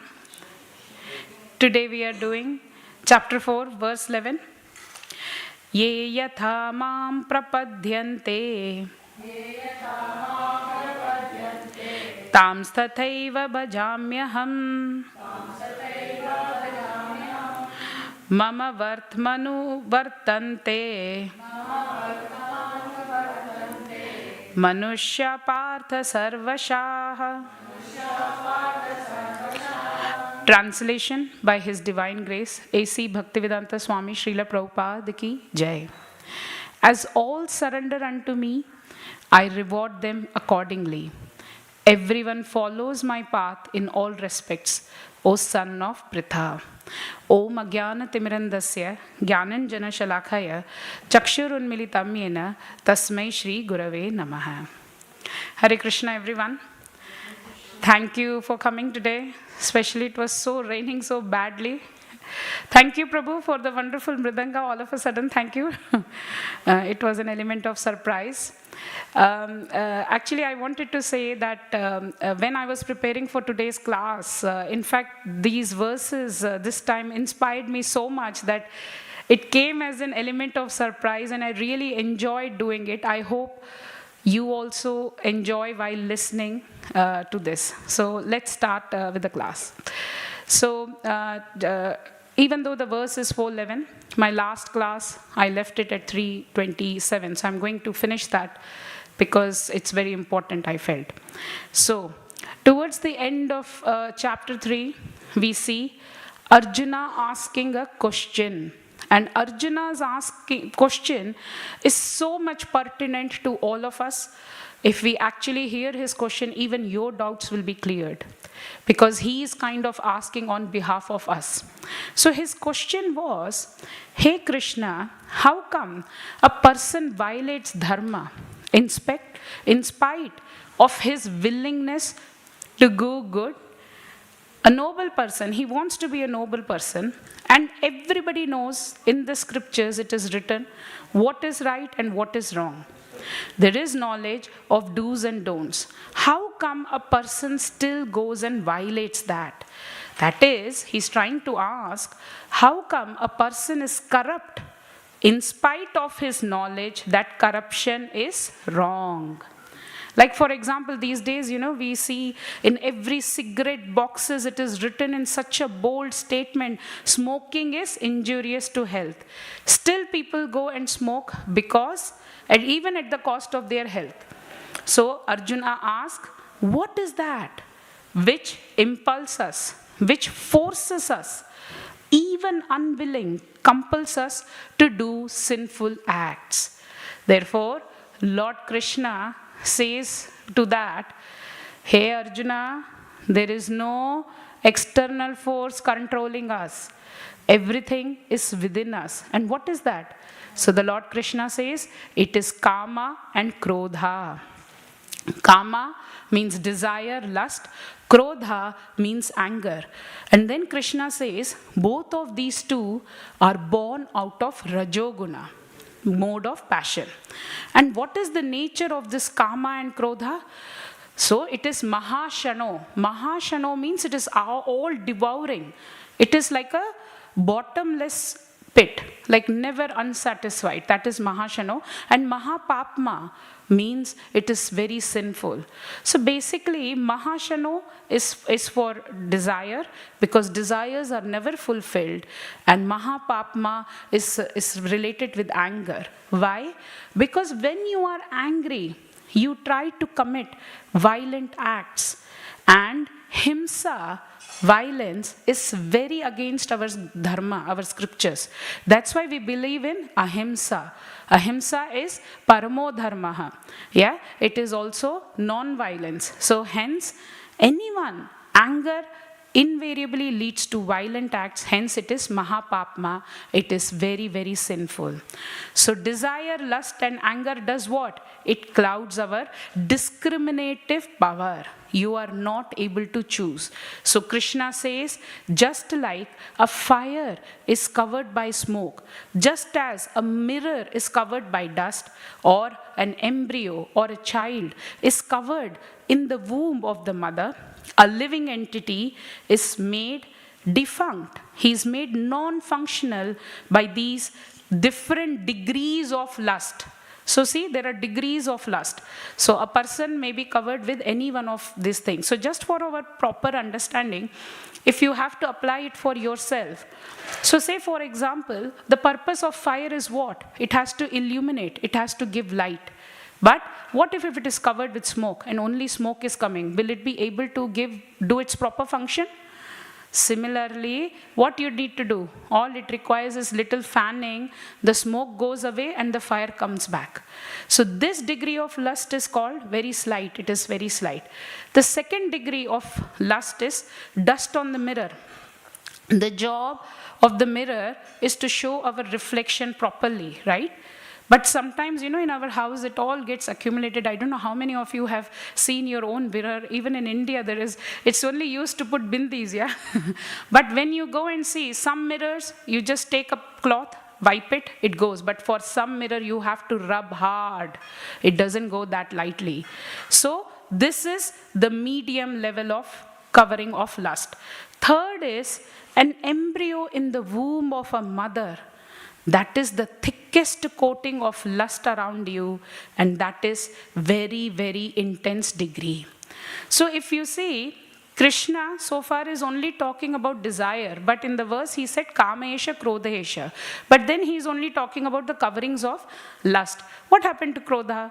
So Krishna is saying Kama and Krodha are same, like in two sides of the same coin. It is like, you know how these days the kids are taking Instagram reels, your front profile picture and the side profile picture are the same. So desire, when obstructed, turns anger. They are two sides of the same coin. A desire is compared to fire. Analena.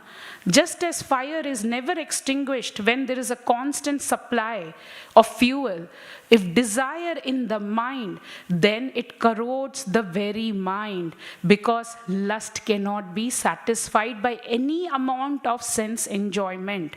When you offer oblations to fire, it grows big and big. It never goes away. It increases. Similarly, fulfilling your desire, in fact, what you are doing, you are nourishing it, you are feeding the desire, therefore the desire becomes great. It expands, and Krishna says it is dushpurena, that which is never satisfied. And desire is therefore the eternal enemy of living entities' pure consciousness. So now Krishna has nicely pointed us out that Kama is actually your enemy. So Kama is enemy for me, for you, for everyone, because it's a universal problem. Only the layers, the difference degrees is different.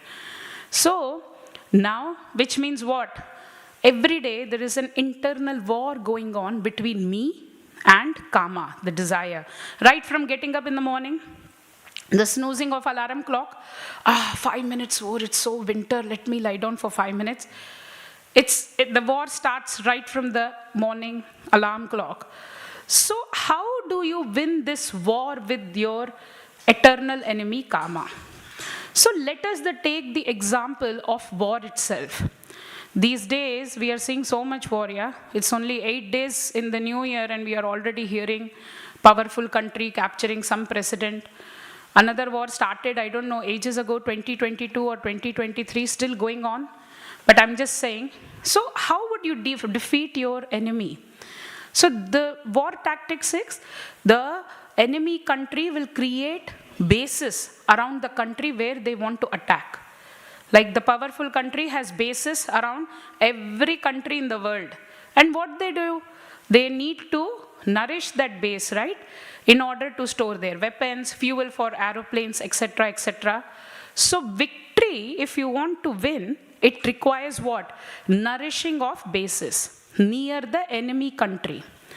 Therefore, we have to also find the basis of our enemy in order to destroy it. So who is our enemy? Krishna has already said, Kama is your enemy. Therefore, Kama also requires certain basis for nourishing it. So if we have to find the basis, so the question comes, for Kama to attack, what are the bases? Krishna says every Kama has got 3 bases, which the desires get nourishment. What are they? The 3 bases of Kama. The first is Indriyani, the 5 sense organs, because they alone introduce the sense objects to you.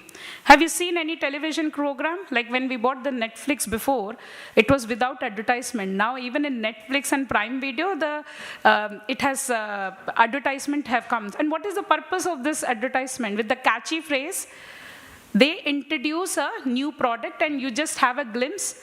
That's it. The senses have introduced to you. Then the second basis, manaha. What is the job of your mind? It keeps on dwelling upon the thing. It keeps on repeating itself. The mind is repeating. So first the mind will say, oh, that was very nice. Then it will say, this is very nice. Then gradually it will say, I want it. I want it so badly. Then it will keep on saying, to the extent that without that product, I cannot even survive. Mind has got such power that it can imagine things to a very big extent. Yeah. So the senses have induced, the mind has dwelled. Now a product which was not even part of your life, now you are thinking, my survival depends on it. See how the desire works through its basis? Finally, the third base of kama is buddhi, intelligence. And the intellect contributes to desire by its wrong judgment. By its indiscriminate attitude, it says the external object, the person, or external object or person, it will make my life happy. It will make my life secure. That's why Srila Prabhupada constantly emphasized on chanting of Hare Krishna, Krishna Krishna, Hare Hare, Hare Ram, Ram Ram, Hare Hare. Why? Because with the help of these three, the divine words, these three sitting places of the desire, which covers us, which overpowers us, the real knowledge of living entity, and it bewilders us. So because karma can delude a person and lead to more and more dependence on others, one has to conquer it, one has to handle it, one has to slay it altogether.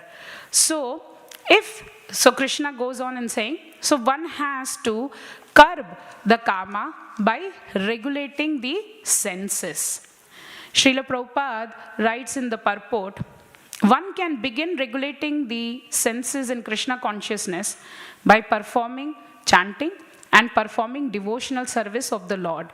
Just by performing devotional service unto the Lord, one can turn the lust into love of Godhead. And this is the highest perfectional stage in life. So it is very, very necessary to deal with our great enemy, which is kama. Why? Because it is jnanam, vijnanam, nashanam. Jnanam means knowledge, vijnanam means self-realization, and nashanam means it destroys. Because of this karma that comes between you and your Lord, it is this karma that comes between you and Bhagavad Gita. Because of this karma, why? Everywhere these days it is written what? Time is money, right? Everywhere you see. So what is happening? Everybody is running behind money all the time. They want to earn it. They want to spend it on expensive clothes. Then what is happening? Still there are many people, despite of earning so much, they don't find inner satisfaction. They feel something is missing.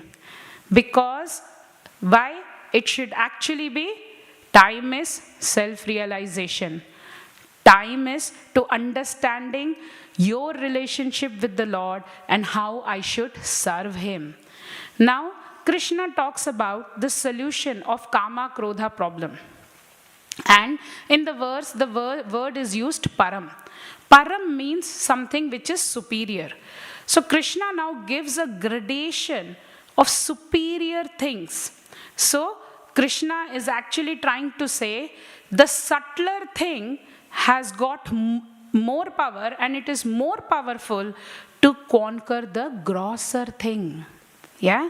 Please, I want to repeat this statement again. The subtler thing is more powerful and it is capable of controlling the grosser thing. How?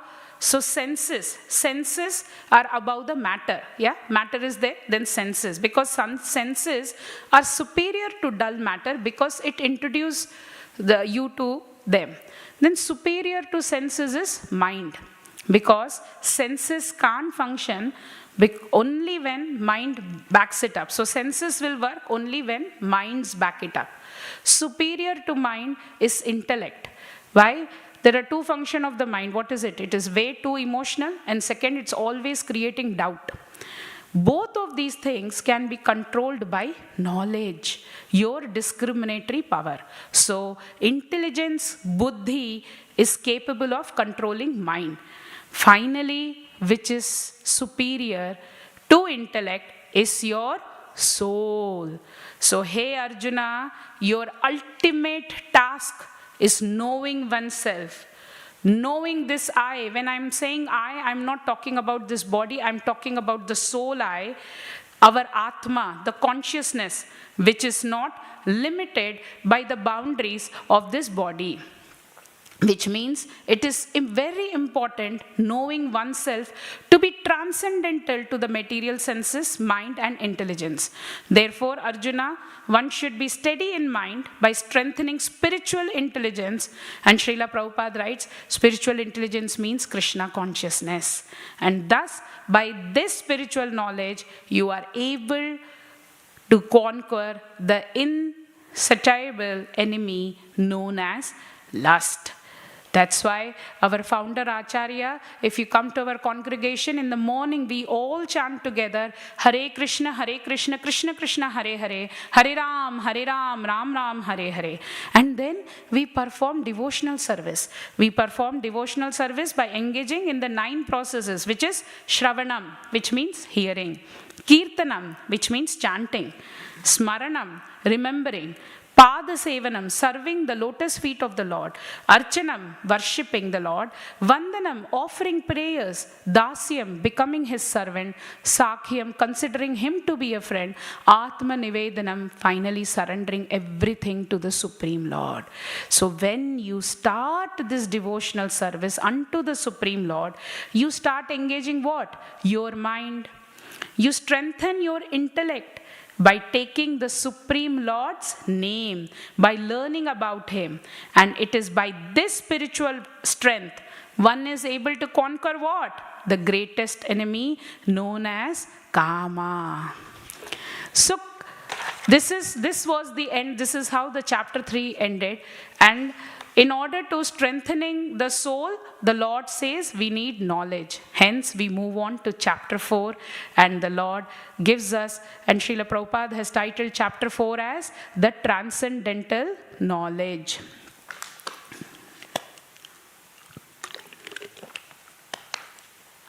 So the first 3 verses of this chapter talks about lineage of transcendental knowledge, which is parampara. Srila Prabhupada always used to emphasize on the fact that anyone who receives this transcendental knowledge should come from a bona fide sampradaya. So, the Lord Krishna, therefore, tells that to Arjuna, hey Arjuna, I first spoke about this transcendental knowledge to Sun God. So here he talks about the disciplinic succession. So first Krishna speaks to Sun God. Sun God's name is Vivaswan. Then Sun God, then Vivaswan spoke to Manu. Manu is the father of the mankind. Then Manu instructed to Ikshvaku. But unfortunately, in due course of time, Sakaleneha Mahata, this succession, this disciplic succession, their science appears to be lost. The science is appeared to be lost. Then Krishna explained, therefore Arjuna, I am telling you now this great science. Why? Because you are my dear friend and you are my devotee. Bhaktosi me sakhacha. That's why I am again telling this verse. Now we come to 4.4, where Arjuna is again asking questions. See, Arjuna is so intelligent, he's asking questions on our behalf because he knew that we will also ask questions. So Arjuna is now again asking question, and he's saying, hey Krishna, Sun God was born before you. How did you speak to him? For this, the Lord replies, hey Parantapa. Parantapa is how he addresses Arjuna. Parantapa means one who is subduer of enemies. He goes, many births ago, both you and I have passed, but I can remember all of them, but you cannot. Which means what? The Lord knows everything, what happened yesterday, what happened day before yesterday. what happened in our previous births. Like sometimes I forget, I'm becoming forgetful now, but I'm just saying, but Lord doesn't forget. And the same reference the Supreme Lord gives in chapter 2. And what is that? The famous verse, Natve vaham jatunasam natvam neme janadipa na chaive na bhavishyamaha sarve vayam athaparam. The Lord says, never was a time when I was not there. Which means what? The Lord, He remembers, He knows our past, present and future. He is ever there. He is eternal. Shri Shri Radha Gokulanand ki Jai. Shri Shri Sita Ram Lakshman Hanuman ki Jai. Absolutely stunning in the royal velvety green. They really look royal today. So, this is the uniqueness of Krishna, that He knows the past, present and future. And the shloka explained the more unique features of Krishna is, He always appears in His transcendental original form. He is also called Ajaha, unborn, and Avyayaha, means His body is without any deterioration. So the next question comes, so when does the Krishna appears? What is the time of Krishna's appearance? So the Lord says, Yada yada hi dharmasya glanir bhavati bharata. O Bharata, again he is addressing Arjuna, O descendant of Bharata, whenever there is a decline of dharma or religious practices. So what happens when the religious practices are declining? Abhyuthama adharmasya, the adharmasya, there is a predominant rise of irreligion. That time, tadatmanam srijanyaham, that time I descend myself. So what does He do when He descends here? What is the purpose of Krishna when He comes here? So Krishna says, I come here to deliver the pious, paritranaya sadhunam. Then He says, to annihilate the miscreants, vinashaya cha dushkritam. So pious is sadhunam, dushkritam is miscreants. Dharma samsthar panarthaya. Dharma samstha. Samstha is also a Hindi word, means I'm re-establishing, I'm establishing. What is Krishna establishing? Dharma. Dharma samsthar panarthaya. I am coming here to re-establish the principles of dharma. Sambhavami yuge yuge. I myself appear after every age, every millennium after millennium. Continuing, so see how fascinating it is to know about Krishna. So it will become even more fascinating. The next verse is one of the most important verse, and I felt I need to talk a little bit more. It is Janma karma cha me divyam evam yoveti tatvatah tyaktva deham punarjanma naiti mameti sorjana. So janma means birth, karma means action. Now the word divya means transcendental. Yeah, divine. So the question comes, and many of people have asked me, what is so special about Krishna's Janma? Because they are generally relating when Krishna used to steal butter, especially amongst the thieves, he's, he used to steal, so that's why I'm stealing. But, so I wanted to address this. So what is the special about Krishna? Krishna has taken birth, you have taken birth, I have taken birth, we have all taken birth. So why it is so special and why is it different? So the difference is, you and me, we are all forced to take birth into a particular family. Yeah? We did not have any option to choose.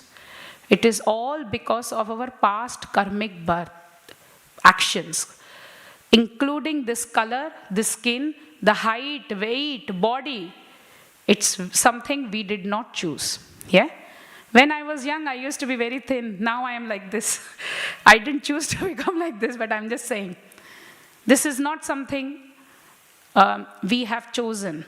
There are some things which is predetermined. It is come. Whereas, when Krishna comes, He comes at His own will. He chooses His parents to whom He has to be, whom He has to call them as parents. He chooses them. When we come with the material covering. This body is the material covering, which experiences all dukkha, pain, everything. Old age comes, the bone cracks, the hairs recede, everything. Whereas Krishna comes, his original spiritual form. He's always Navva Yovanam cha. Yeah? So, and Krishna, when he comes, it is Sambhavami Atma Maya, which means he comes always in his original spiritual form. And what about his karma? Yeah, you are doing action, Krishna is also doing action. What is the difference? Our karma binds us to the material world. Whereas Lord's, each and every action is divine. Right from the time he's born. When we are born, what do? We all cry, quack, quack, quack. Every child cry. If you don't cry, there's something problem here. The doctors hit. Whereas when Krishna came, he was talking to Vasudeva and Devaki. He was telling that who were you in the previous birth. He was giving instruction how to take him to Gokul. Yeah, he was making all the guard keepers, he just put them to a deep sleep. They went into a deep slumber. This is what Krishna did. Right from killing Putna. Now killing Putna is not ordinary. When Putna fell on the ground, it seems she covered 12 miles area. Yeah? Just imagine driving 12 miles. It is probably from here to my house. She was so huge. People will be scared. Right from lifting Govardhan in the pinky finger and teaching a lesson to Indra, right from turning into his own friend and calves in the Brahma Vibhohan Leela, everything Krishna does, it is according to his own will. And on top of it, when he grows up, when he is a married man, when he is a Kshatriya, he still performs action. He says himself in the Bhagavad Gita, he performs action for what? To set a right example so that the people will follow. But his karma doesn't bind him. So, one who understands this tattvataha, this reality, this truth about Supreme Lord, that his appearance and activities are transcendental. What happens? What is the result? When you understand this tattva properly, Krishna says, Tyaktva deha. Deha means body. Yeah? Tyaktva means leave. When you are leaving this body, no punarjanma. Punar means repeated. Janma means birth, means you will not be repeatedly in this cycle of birth and death. No punarjanma. But instead, he attains his eternal abode. Mameti so Arjuna. So when we understand the true nature of the Supreme Lord, this knowledge which comes from the Parampana, what happens is, we experience a shift in ourselves. From world dependence, we go to Supreme Lord dependence. Because only when I come to know more and more about Him, what is happening? I'm getting freed. Vita, Raga, Bhaya, Krodha. I'm getting freed from what? Vita means freed. From what? Raga. Raga means attachment. Bhaya means freer. And Krodha. See how he is beautifully linking the chapter 3 to here. So keeping fully absorbed in me, taking refuge in me. So when I depend on Supreme Lord, my attachment from the world reduces. And when it reduces, automatically my fear, my krodha also reduce. Because where there is attachment, the fear and anger comes together. Yeah. For example, we all have children, yeah, little girls. When they go to tuition or somewhere, and when they don't come back home on time, as a parent, just imagine today how badly it was raining, like even driving here was like kind of a nightmare. Just imagine what kind of thoughts first come. Oh my God, what happened? And it so happens that that day your child has forgotten to charge the phone and you are not able to reach. The mind immediately reels to the worst. Worst means worse. Oh my God, they must have fallen. In olden days, when telegram used to come, people used to start crying. Because when telegram was invented, it was the easiest way if somebody is dead. Yeah, previously they used to write letter, no? And if to post and come, it used to take time. So telegram means it became that it always brings inauspicious news. So the moment telegram person used to come, they used to sit and cry apparently. See how the mind is actually working. But if you get the knowledge of Supreme Lord, if you become fully absorbed, mat maya, mam uprashrita, taking fully refuge, yeah, what happens? Of course, the impurities goes away. Then Krishna says, many people in the past have become fully purified just by the knowledge of me. So by getting Krishna's knowledge, what is happening? Mat bhavam agata. Thus he attains the love from the Supreme God. So coming to today's verse 4:11, ye yatha mam prapadyante tams tathaiva bhajamyaham mama vartmano vartante manushyaha partha sarvashah.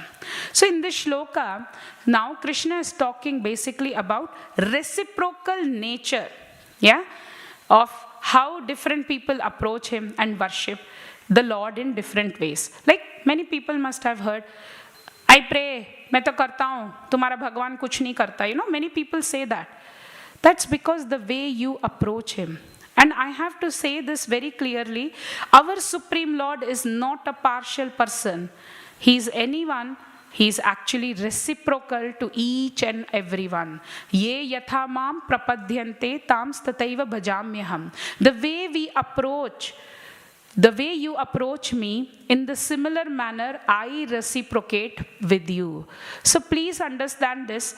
When we approach the Lord with pure, without material desires, without any expectations of material benediction in return, if it is a selfless manner, Krishna also gives himself fully. But if we have some material expectation, like Lord, like a order supplier. I'm standing here, hey Lord, my daughter has got exam, please make her pass. Hey Lord, then she's not getting married, please find a boy. If it becomes like order supplier, then the Lord will also be like, okay, I'll fulfill your desire. That's it, if that's what you want. Yeah.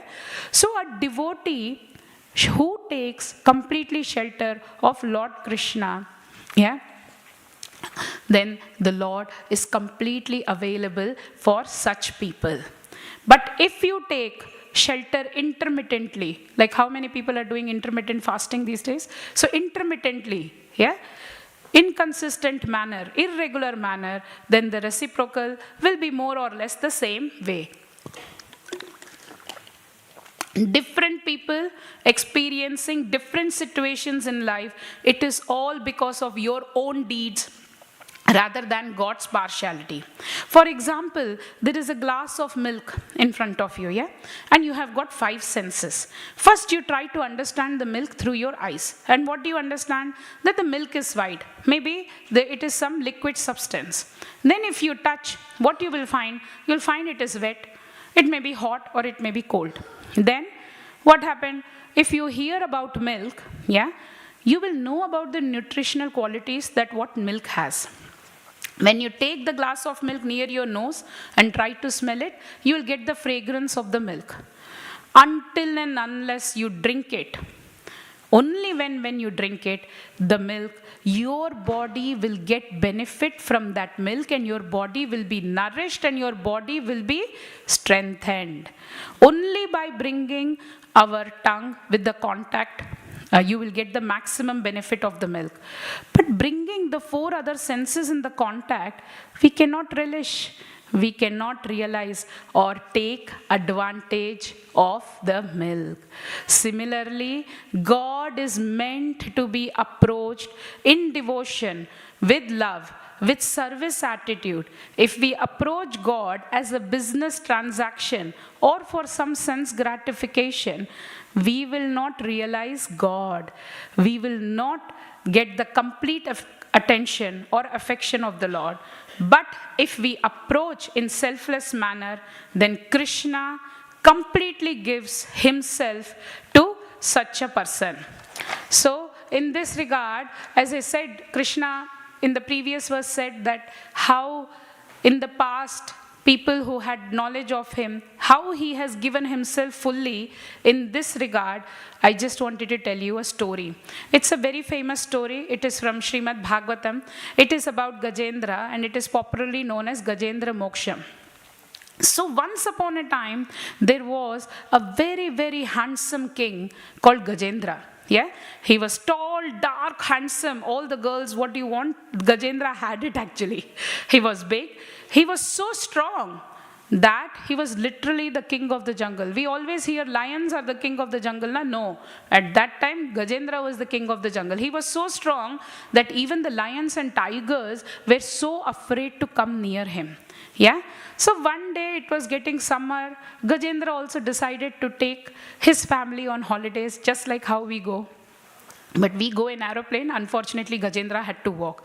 So they walk. After walking quite long time, they come across a beautiful lake in the footsteps of the mountain. And the lake was filled with nice blossomed lotuses. And the family immediately said, this is the spot for our vacation. The entire family went inside the lake.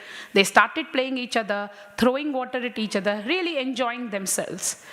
But then, all of a sudden, there was a crocodile which was in the lake. Now, crocodile, if you see the way they hunt, they are very silent movers. You can't even realize they are in the water. If Gajendra was so strong in the land, crocodiles are equally strong in the water. The crocodile came, and alas, whose foot it caught? It caught Gajendra's foot. Gajendra cried, in pain. All the family members, first what they did, they ran out of the lake. The women and children were very, very scared. Oh my God, what's happening? Our darling husband is caught. Because he was so strong, they all thought that he's undefeatable. Can you see the time, how the time changes? Once so prominent, so strong, now helpless, caught in the water. So what does Gajendra do? Same thing how we do. Call for help. Whom did he call for help? First, his relatives. All the male counterparts in the herd. Some of them came, they heard. Some of them were so scared seeing the strength of the crocodile, they ran away. But they couldn't help. Then automatically he turned to his wives and the children. None of them helped. Then Gajendra thought, why I am going? These are all useless people, Let me not depend on them. Let me depend on myself. I'm Gajendra, I'm mighty. He fought. It is said in Bhagavatam that the war between Gajendra and crocodile, it went on for years. Finally, Gajendra realized he was tired, exhausted, his power and energy was coming down. He saw a beautiful lotus next to him. He just plucked it from the trunk and just offered. There may be a very famous painting here somewhere. You will see Gajendra offering the lotus flower and you will see Vishnu coming. He just offers the lotus like that. Nama kevalyanathaya. The verse says, Satven pratilabhyaya naishkarmaya vipaschita nama kevalyanataya nirvana sukha samvidha. Nama kevalyanataya. Oh Lord, you are the only one. Kevalyanataya. I offer my namaha. I offer my respectful obeisances unto you, who is the master of the transcendental world.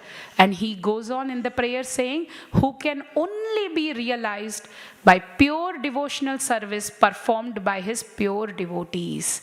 So he literally surrenders to the Lord, and it is said that Lord sitting on Garuda is instructing, come on, fly quickly, my devotee is in distress. It's a beautiful prayers, Gajendra Moksha.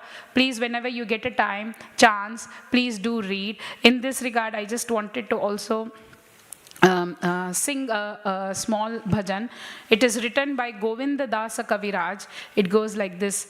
Bhajaho re mana Shri Nanda Nandana Abhaya Charanara Vrindore Durlabha Manava Janama Satsange Taro e Bhava Sindhore. So bhajavo re mana. Bhaja, even though it's in Bengali, but it's very similar. I'm sure you will be able to follow. Bhajavo re mana. Bhaja, bhajan karo. He man, bhajan karo. Kiska bhajan karo?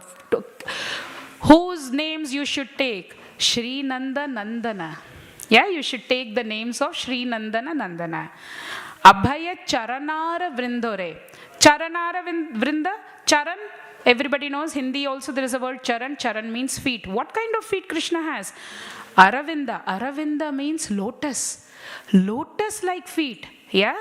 Abhaya. So the moment you take shelter of Krishna, what is first thing that goes away? The verse is saying Abhaya. Bhaya, we just saw Bhaya. Bhaya means fear. The moment you take shelter of the lotus feet of Krishna, what do you become? Abhaya. So the bhaya goes. Then the verse saying, Durlabha Manava Janama Satsange. Hey Manav. Manav means Manushya. Men, oh men. The human body, Durlabha. Sulabha means something very easily you get. Durlabh, very difficult. So this human birth is very difficult to get. Which means what? Don't go according to the population explosion which is happening in the world, yeah? According to our scriptures, the human body, getting a human body is very difficult and it is very rare. Which means what? You have to utilize this body in the service, in the devotional service of the Supreme Lord. Not in putting all the energies in destroying each other. Isn't it? That is what we are seeing in the world. Everyone is ready to destroy each other. Even at workplace, someone is ready to ridicule you, show you down. Like there is hardly, and especially I really worry about this generation, like they're so fidgety, like the TikTok reels, it's just like 2 seconds, they have no patience. I feel by the end of Kali Yuga, nobody will have any patience, like they will just order and they will just kill. So this Manava Sharira is Durlabh, it's not easy. So what you need to do? Bhajahure mana Shri Nanda Nandana. So engage your mind in taking Shri Nandana Nandan, Supreme Lord Krishna's name. Why? Taroho e bhava sindhure. Taroho means swimming. So Govindadas Kaviraj here is comparing this material world. Don't think earth is flat, round, or it is solid. It is actually compared to Bhavasagar, Sindhu Bhavasagar. Sagar means what? Ocean. What do you have to do in the ocean? You have to swim. So Taraho e Bhava Sindhure. So you have to actually swim. And who will help you in swimming in that ocean? Is it easy? Is it swimming in swimming pool and go and swim in the ocean? The waves will push you back. It's not easy. So, but what will help you swimming that difficult ocean? Bhajaure mana Shri Nanda Nandana. Then there is another verse which is very beautiful. It says, Edana yaubana putra parijana etiki ache pariti tire kamala dala jala jivana talamala bhajau haripada nitire. So he's saying, whatever you earn, you think that is assurance? No. Your wealth will be gone. Yeah? Next, what is he saying? Yauvana. Even in Hindi it is Yauvan. Yauvan means youth. Your youth will go. Your sons, your family members. We just saw Gajendra was left alone. The family members ran away. Yeah? So, this happiness which you get in this material world, it is like a flickering happiness. It is like he's comparing to a droplet on a lotus leaf. Have you seen a lotus leaf? It is quite big. And if you put a droplet, it will just roll around. It will just roll down. So he's saying your life is like trinklet, that droplet, which can just roll at any time. Just like Gajendra's, how the time changed. We had such a big disaster with that Ahmedabad Indian Airlines. They were small families, small children. Time changed. That's how is life. Don't think this is permanent. But how can you cross this? What will help you? Bhajau Haripada. Always sing the glories of the lotus feet of the Lord. Then he says, Shravana Kirtana Smarana Vandana Pada Sevana Dasya Re Pujana Sakhijana Atmani Vedana Govinda Dasa Bhilashere.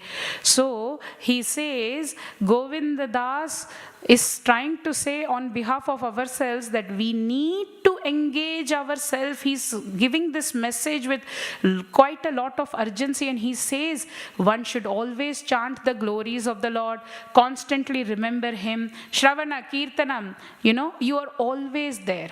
So let us take at the moment we are sitting in front of Shri Radha Gokulananda, fold our hands and pray to Shri Nandana Nandana, Nama Kevalya Nathaya, you are the only one. Let us strengthen ourselves with the transcendental knowledge of this Bhagavad Gita, and fight our biggest enemy, which is Kama and Krodha, by engaging ourselves in Shravanam, Kirtanam. Let us all serve the Lord with purest, selfless, devotional service. Srila Prabhupada has created this wonderful platform, ISKCON, for us to perform this. See, even in London we have a temple. Can you believe it? In London we have a temple. And Krishna, as I always say, Krishna is our best friend. Srila Prabhupada is our well-wisher. And let us all surrender unto him like how a monkey's child, have you seen a monkey's baby? It always clings to its mother. Let us all cling to the lotus feet of the Lord and let us pray. Have you seen a cat's mother? The kitten, actually, they just roam around. Cat's mother, they come, they bring. When the cat's mother catches the rat and mouse, it is death to it. Whereas when it holds its kitten, it is with love. And let us pray, let the Lord also carries us even if we go astray. Let the Lord be there for us. Ye yatha mam prapadyante tam tathaiva bhajamyaham. Thank you all. Thank you. I open the floor now for any question or answers, if you have. Okay. Thank you all. Hare Krishna, dear devotees. Srila Prabhupada ki jai. Srimad Bhagavad Gita ki jai. Hare Krishna.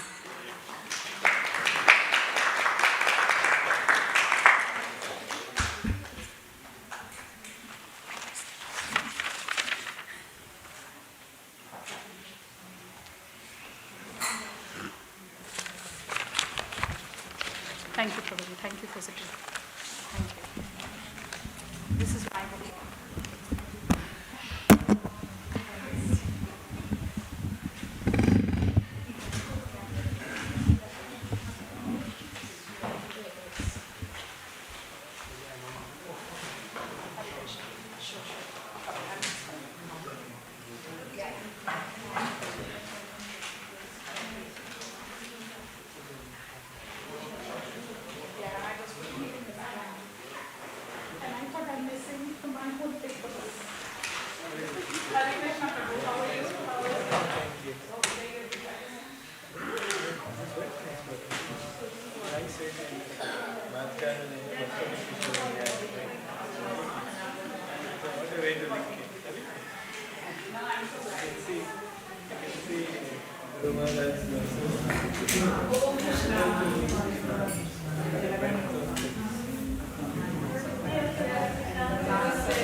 Hare Krishna, everybody. We're now going to have Gaur Arti. Let's start. And could I just ask that we keep a small corridor up the center of the temple room so that we're not blocking Srila Prabhupada's view of the deities, please. Thank you. Anyone else want to sing? Do you want to sing? Okay. Shri Shri Radha Gokul नंद की, सीताराम लक्ष्मण हनुमान की, हरे कृष्णा। की बजयो जयो गोरा चांद रे, आरती को शोभा।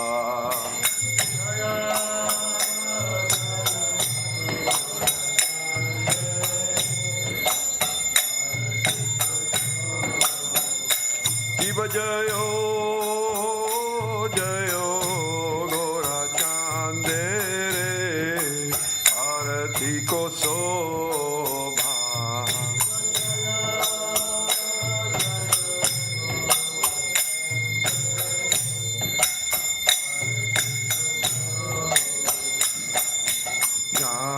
जानवी ताता वाने जग मन लोभा।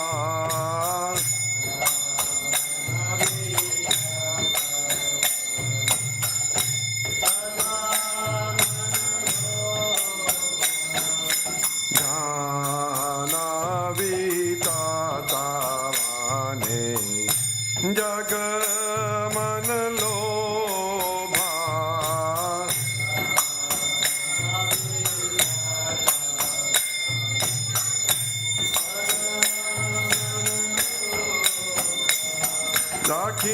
राखीन मिठाई चांद, मामे गदधारा।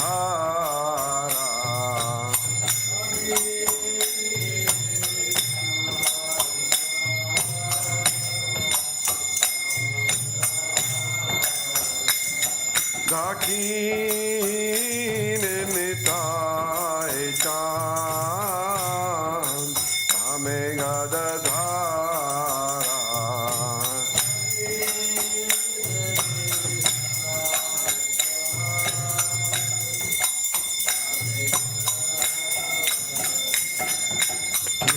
कहते अद्वैता श्रीनी वासा चत्रधारा।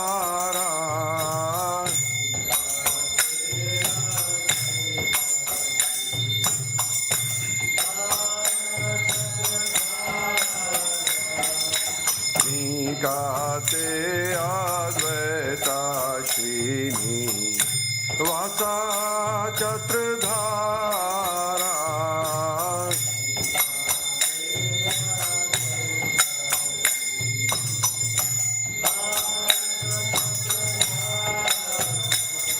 बोसीयते गोरा चांद, रत्न सिंहासने।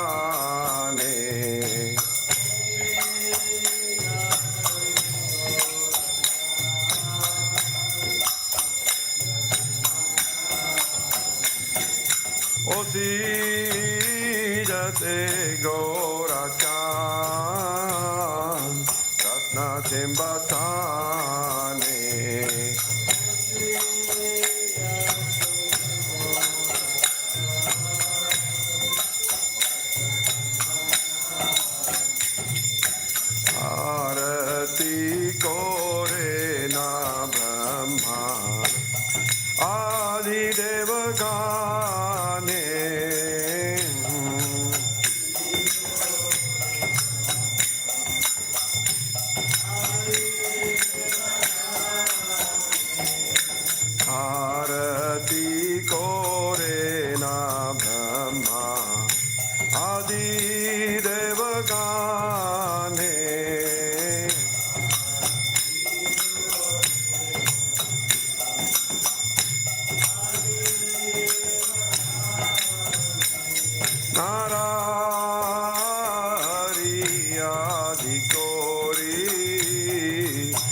कोरे जलमाला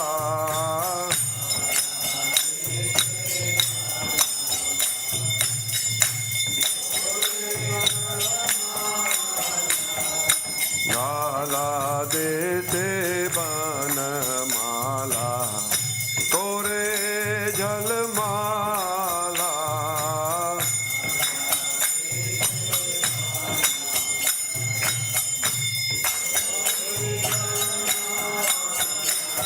शिवा सुका नारादा प्रेमे गाद गादा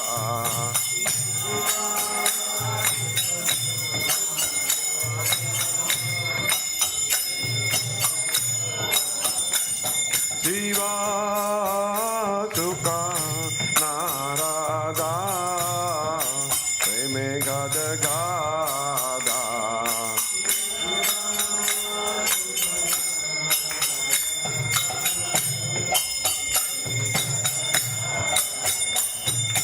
आकति विनोदा देखे गोरा संपादा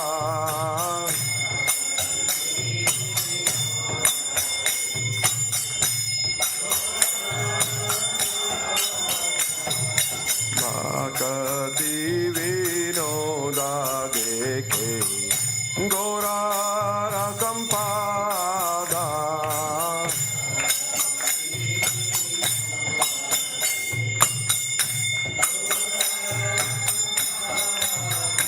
शिव जयो जयो गोरा चांदे आरती को शोभा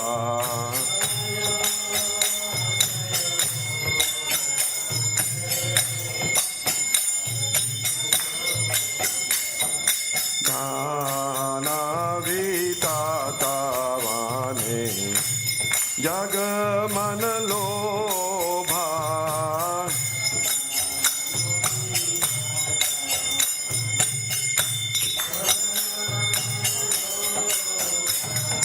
गौरंगे आरती को शोभा जग जन मन लोभा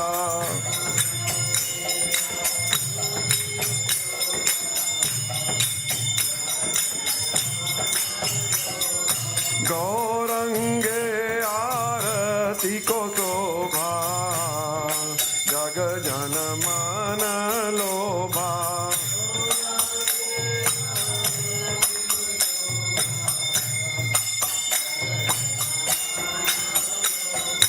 जग जन मन लोभा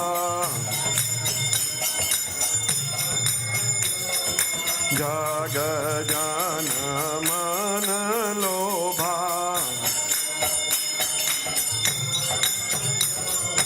नित गौरा हरि बोल हरि बोल हरि बोल नित गौरा हरि बोल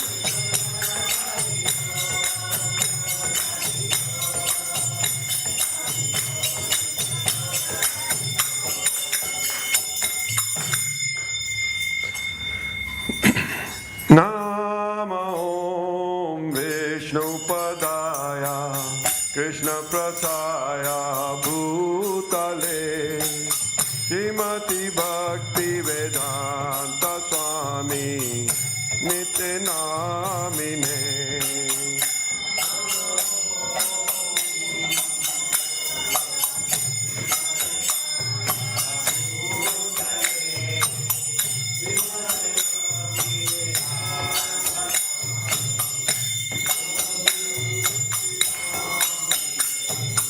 नमस्ते सरस्वती देवे गौरवाणी प्रचारिणे निर्विशेषा शून्यवादी पश्चातादिशतारिणे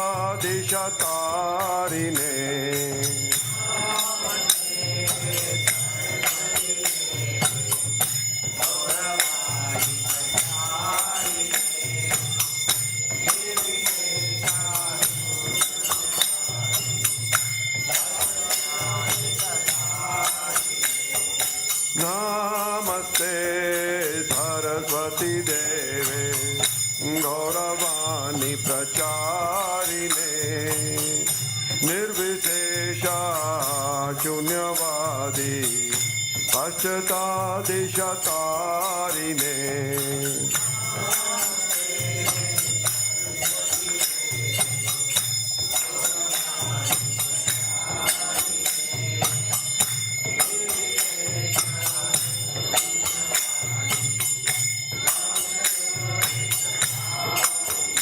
Jaya Shri Krishna Chaitanya Prabhu Nityananda Shri Advaita Gadadhar Srivasadi Gaur Bhaktivedanta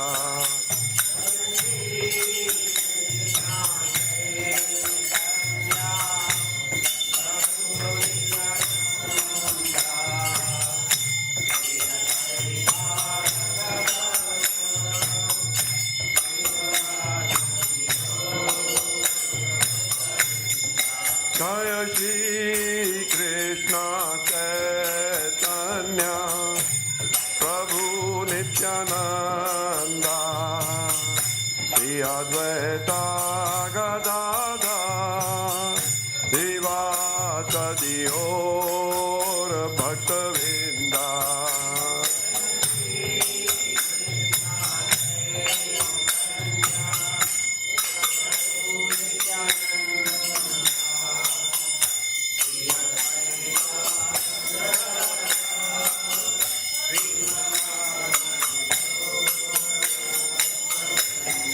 Hare Krishna, Krishna Krishna, Hare Hare, Hare Ram, Ram Ram, Hare Hare.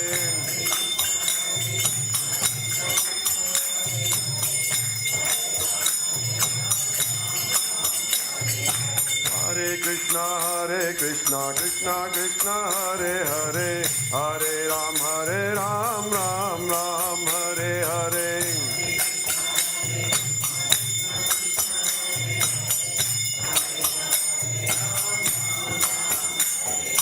Hare Krishna, Krishna Krishna, Hare Hare, Hare Ram, Ram Ram, Hare Hare.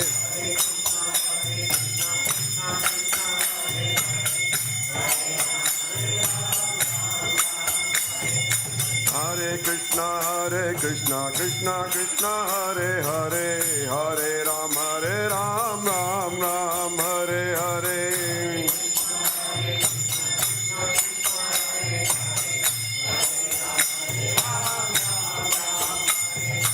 Hare Krishna, Krishna Krishna, Hare Hare, Hare Ram, Ram Ram, Hare Hare. Hare Krishna, Krishna Krishna, Hare Hare, Hare Rama,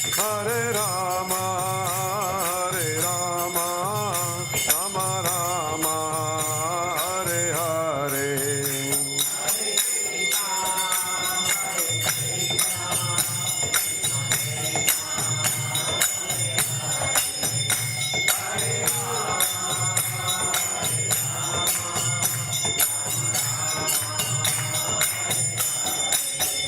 Hare Krishna, Krishna Krishna, Hare Hare, Hare Rama, Rama Rama, Hare Hare.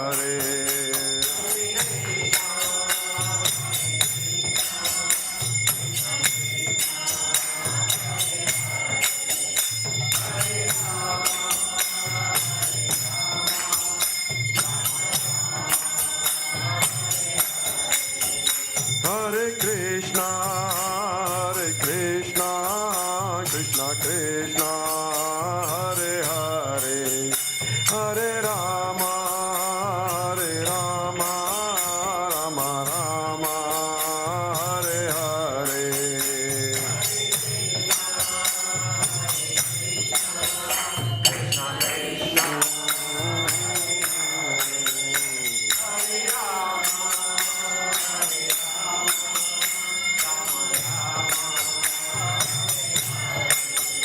Hare Krishna, Krishna Krishna, Hare Hare, Hare Rama, Rama Rama, Hare Hare.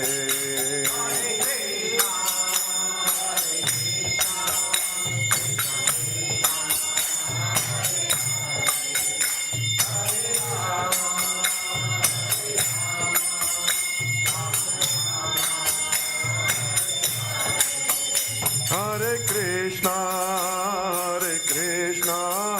Krishna Krishna, Hare Hare, Hare Rama, Rama Rama,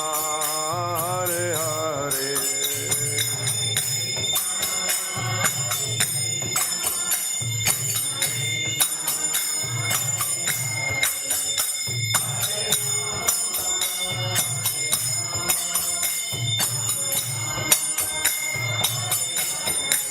Hare Krishna, Krishna Krishna, Hare Hare, Hare Ram, Ram Ram, Hare Hare.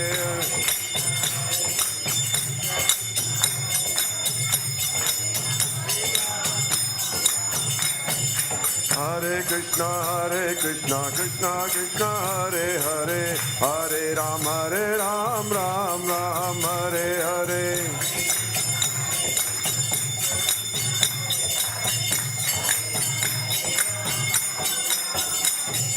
Hare Krishna, Krishna Krishna, Hare Hare, Hare Ram, Ram Ram, Hare Hare.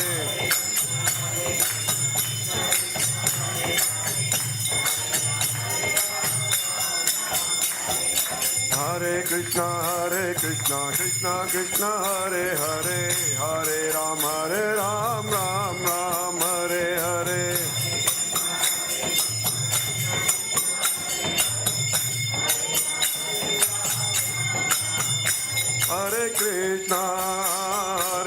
Hare Krishna, Krishna Krishna, Hare Hare, Hare Rama, Rama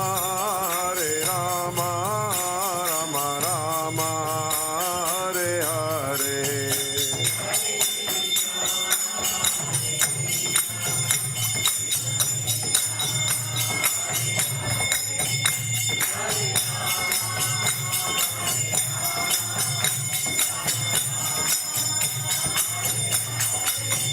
Hare Krishna, Krishna Krishna, Hare Hare, Hare Rama, Rama Rama, Hare Hare.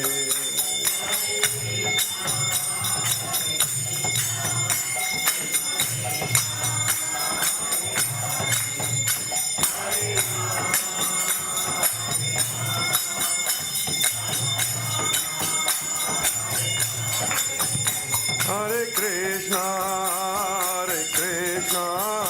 Krishna Krishna, Hare Hare, Hare Rama, Rama Rama, Hare Hare.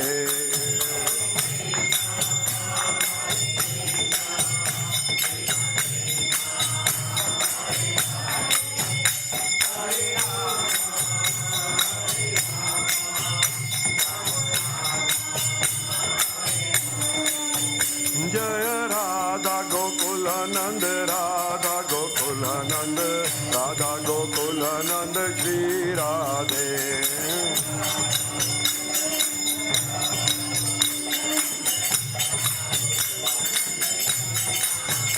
Jaya Sita Ram Lakshman Hanuman, Jaya Sita Ram Lakshman Hanuman.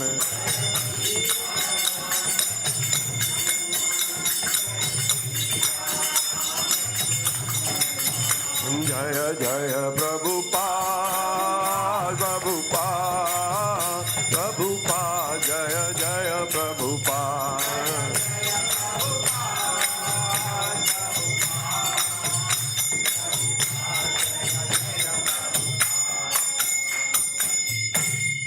Shri Radha Gokul Nand ki, Sita Ram Lakshman Hanuman ki. Hare Krishna. Can we do some Prema Dhwani prayers, please? I can request everyone to bow down if you can. Thank you. Jai Om Vishnupad Paramahamsa Parivrajikacharya Ashtotara Sata Shri Srimad. His Divine Grace Srila Abhay Charanaravinda Bhaktivedanta Swami Srila Prabhupada ki. Jai Om Vishnupad Paramahamsa Parivrajikacharya Ashtotara Sata Shri Srimad. His Divine Grace Srila Bhaktisiddhanta Saraswati Goswami Maharaj Prabhupada ki. Ananta Koti Vaishnava Vrinda ki. Namacharya Srila Haridas Thakur ki. Prem Sekaho Shri Krishna Chaitanya Prabhu Nityananda. Shri Advaita Gadadhara Shri Vasari Gaura Bhaktivinoda ki. Shri Shri Radha Krishna Gopa Gopinatha Shamakunda Radha Kunda Giri Govardhan ki. Shri Vrindavan Dham ki. Shri Navadvip Dham ki. Ganga Mai ki. Yamuna Mai ki. Bhakti Devi ki. Tulasi Devi ki. Samaveta Bhaktivinoda ki. Jayani Nitai Gaur Premanandi Haribo. All glories to the assembled devotees, Hare Krishna. All glories to the assembled devotees, Hare Krishna. All glories to the assembled devotees. All glories unto the lotus feet of Shri Shri Guru and Gauranga. All glories to Srila Prabhupada. Thank you very much, everybody. So we're now going to chant some prayers to Lord Nrsimhadev. Please be seated. Yeah, who's good? You want to sing? You sing.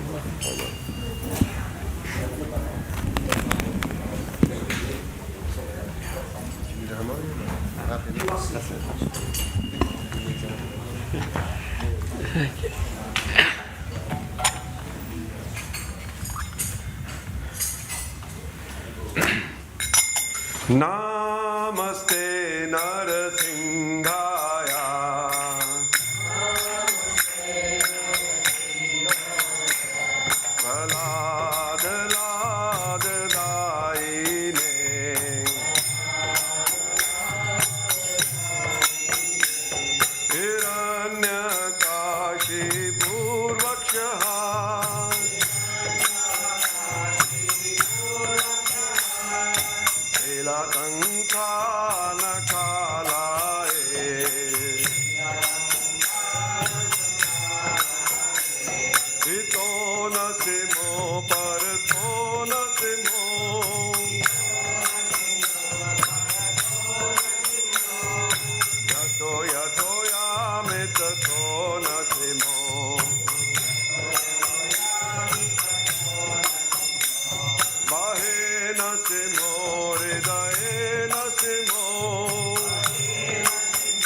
Jagadish Hare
Shri Narsingh Bhagwan ki, Prahlad Maharaj ki, Gaur Premanande, Hari Hari Bol. Hare Krishna, thank you very much all for attending the Aarti. We can have some prasadam outside now. And the next Aarti will be at 9 o'clock. Thank you. Hare Krishna. That's okay. I have an announcement. Hare Krishna, everybody. Just before anybody leaves, a short announcement. I think there was supposed to be a Sangha this evening in the temple with Bhakti, Prachar, Parivrajika. Yes. So I'm afraid that program had to be cancelled. Maharaj is attend. So my apologies for that. We will continue, however, in the temple room with some Harikata. So you're welcome to stay. And we're also serving prasadam outside now in the reception area. Also, in Srila Prabhupada's rooms, we have a wonderful reading of Srila Prabhupada Lila Amrita till 8:30. Great. So you have no, how you say, difficulty choosing. You're spoiled for choice. All right. Thank you. Haribol.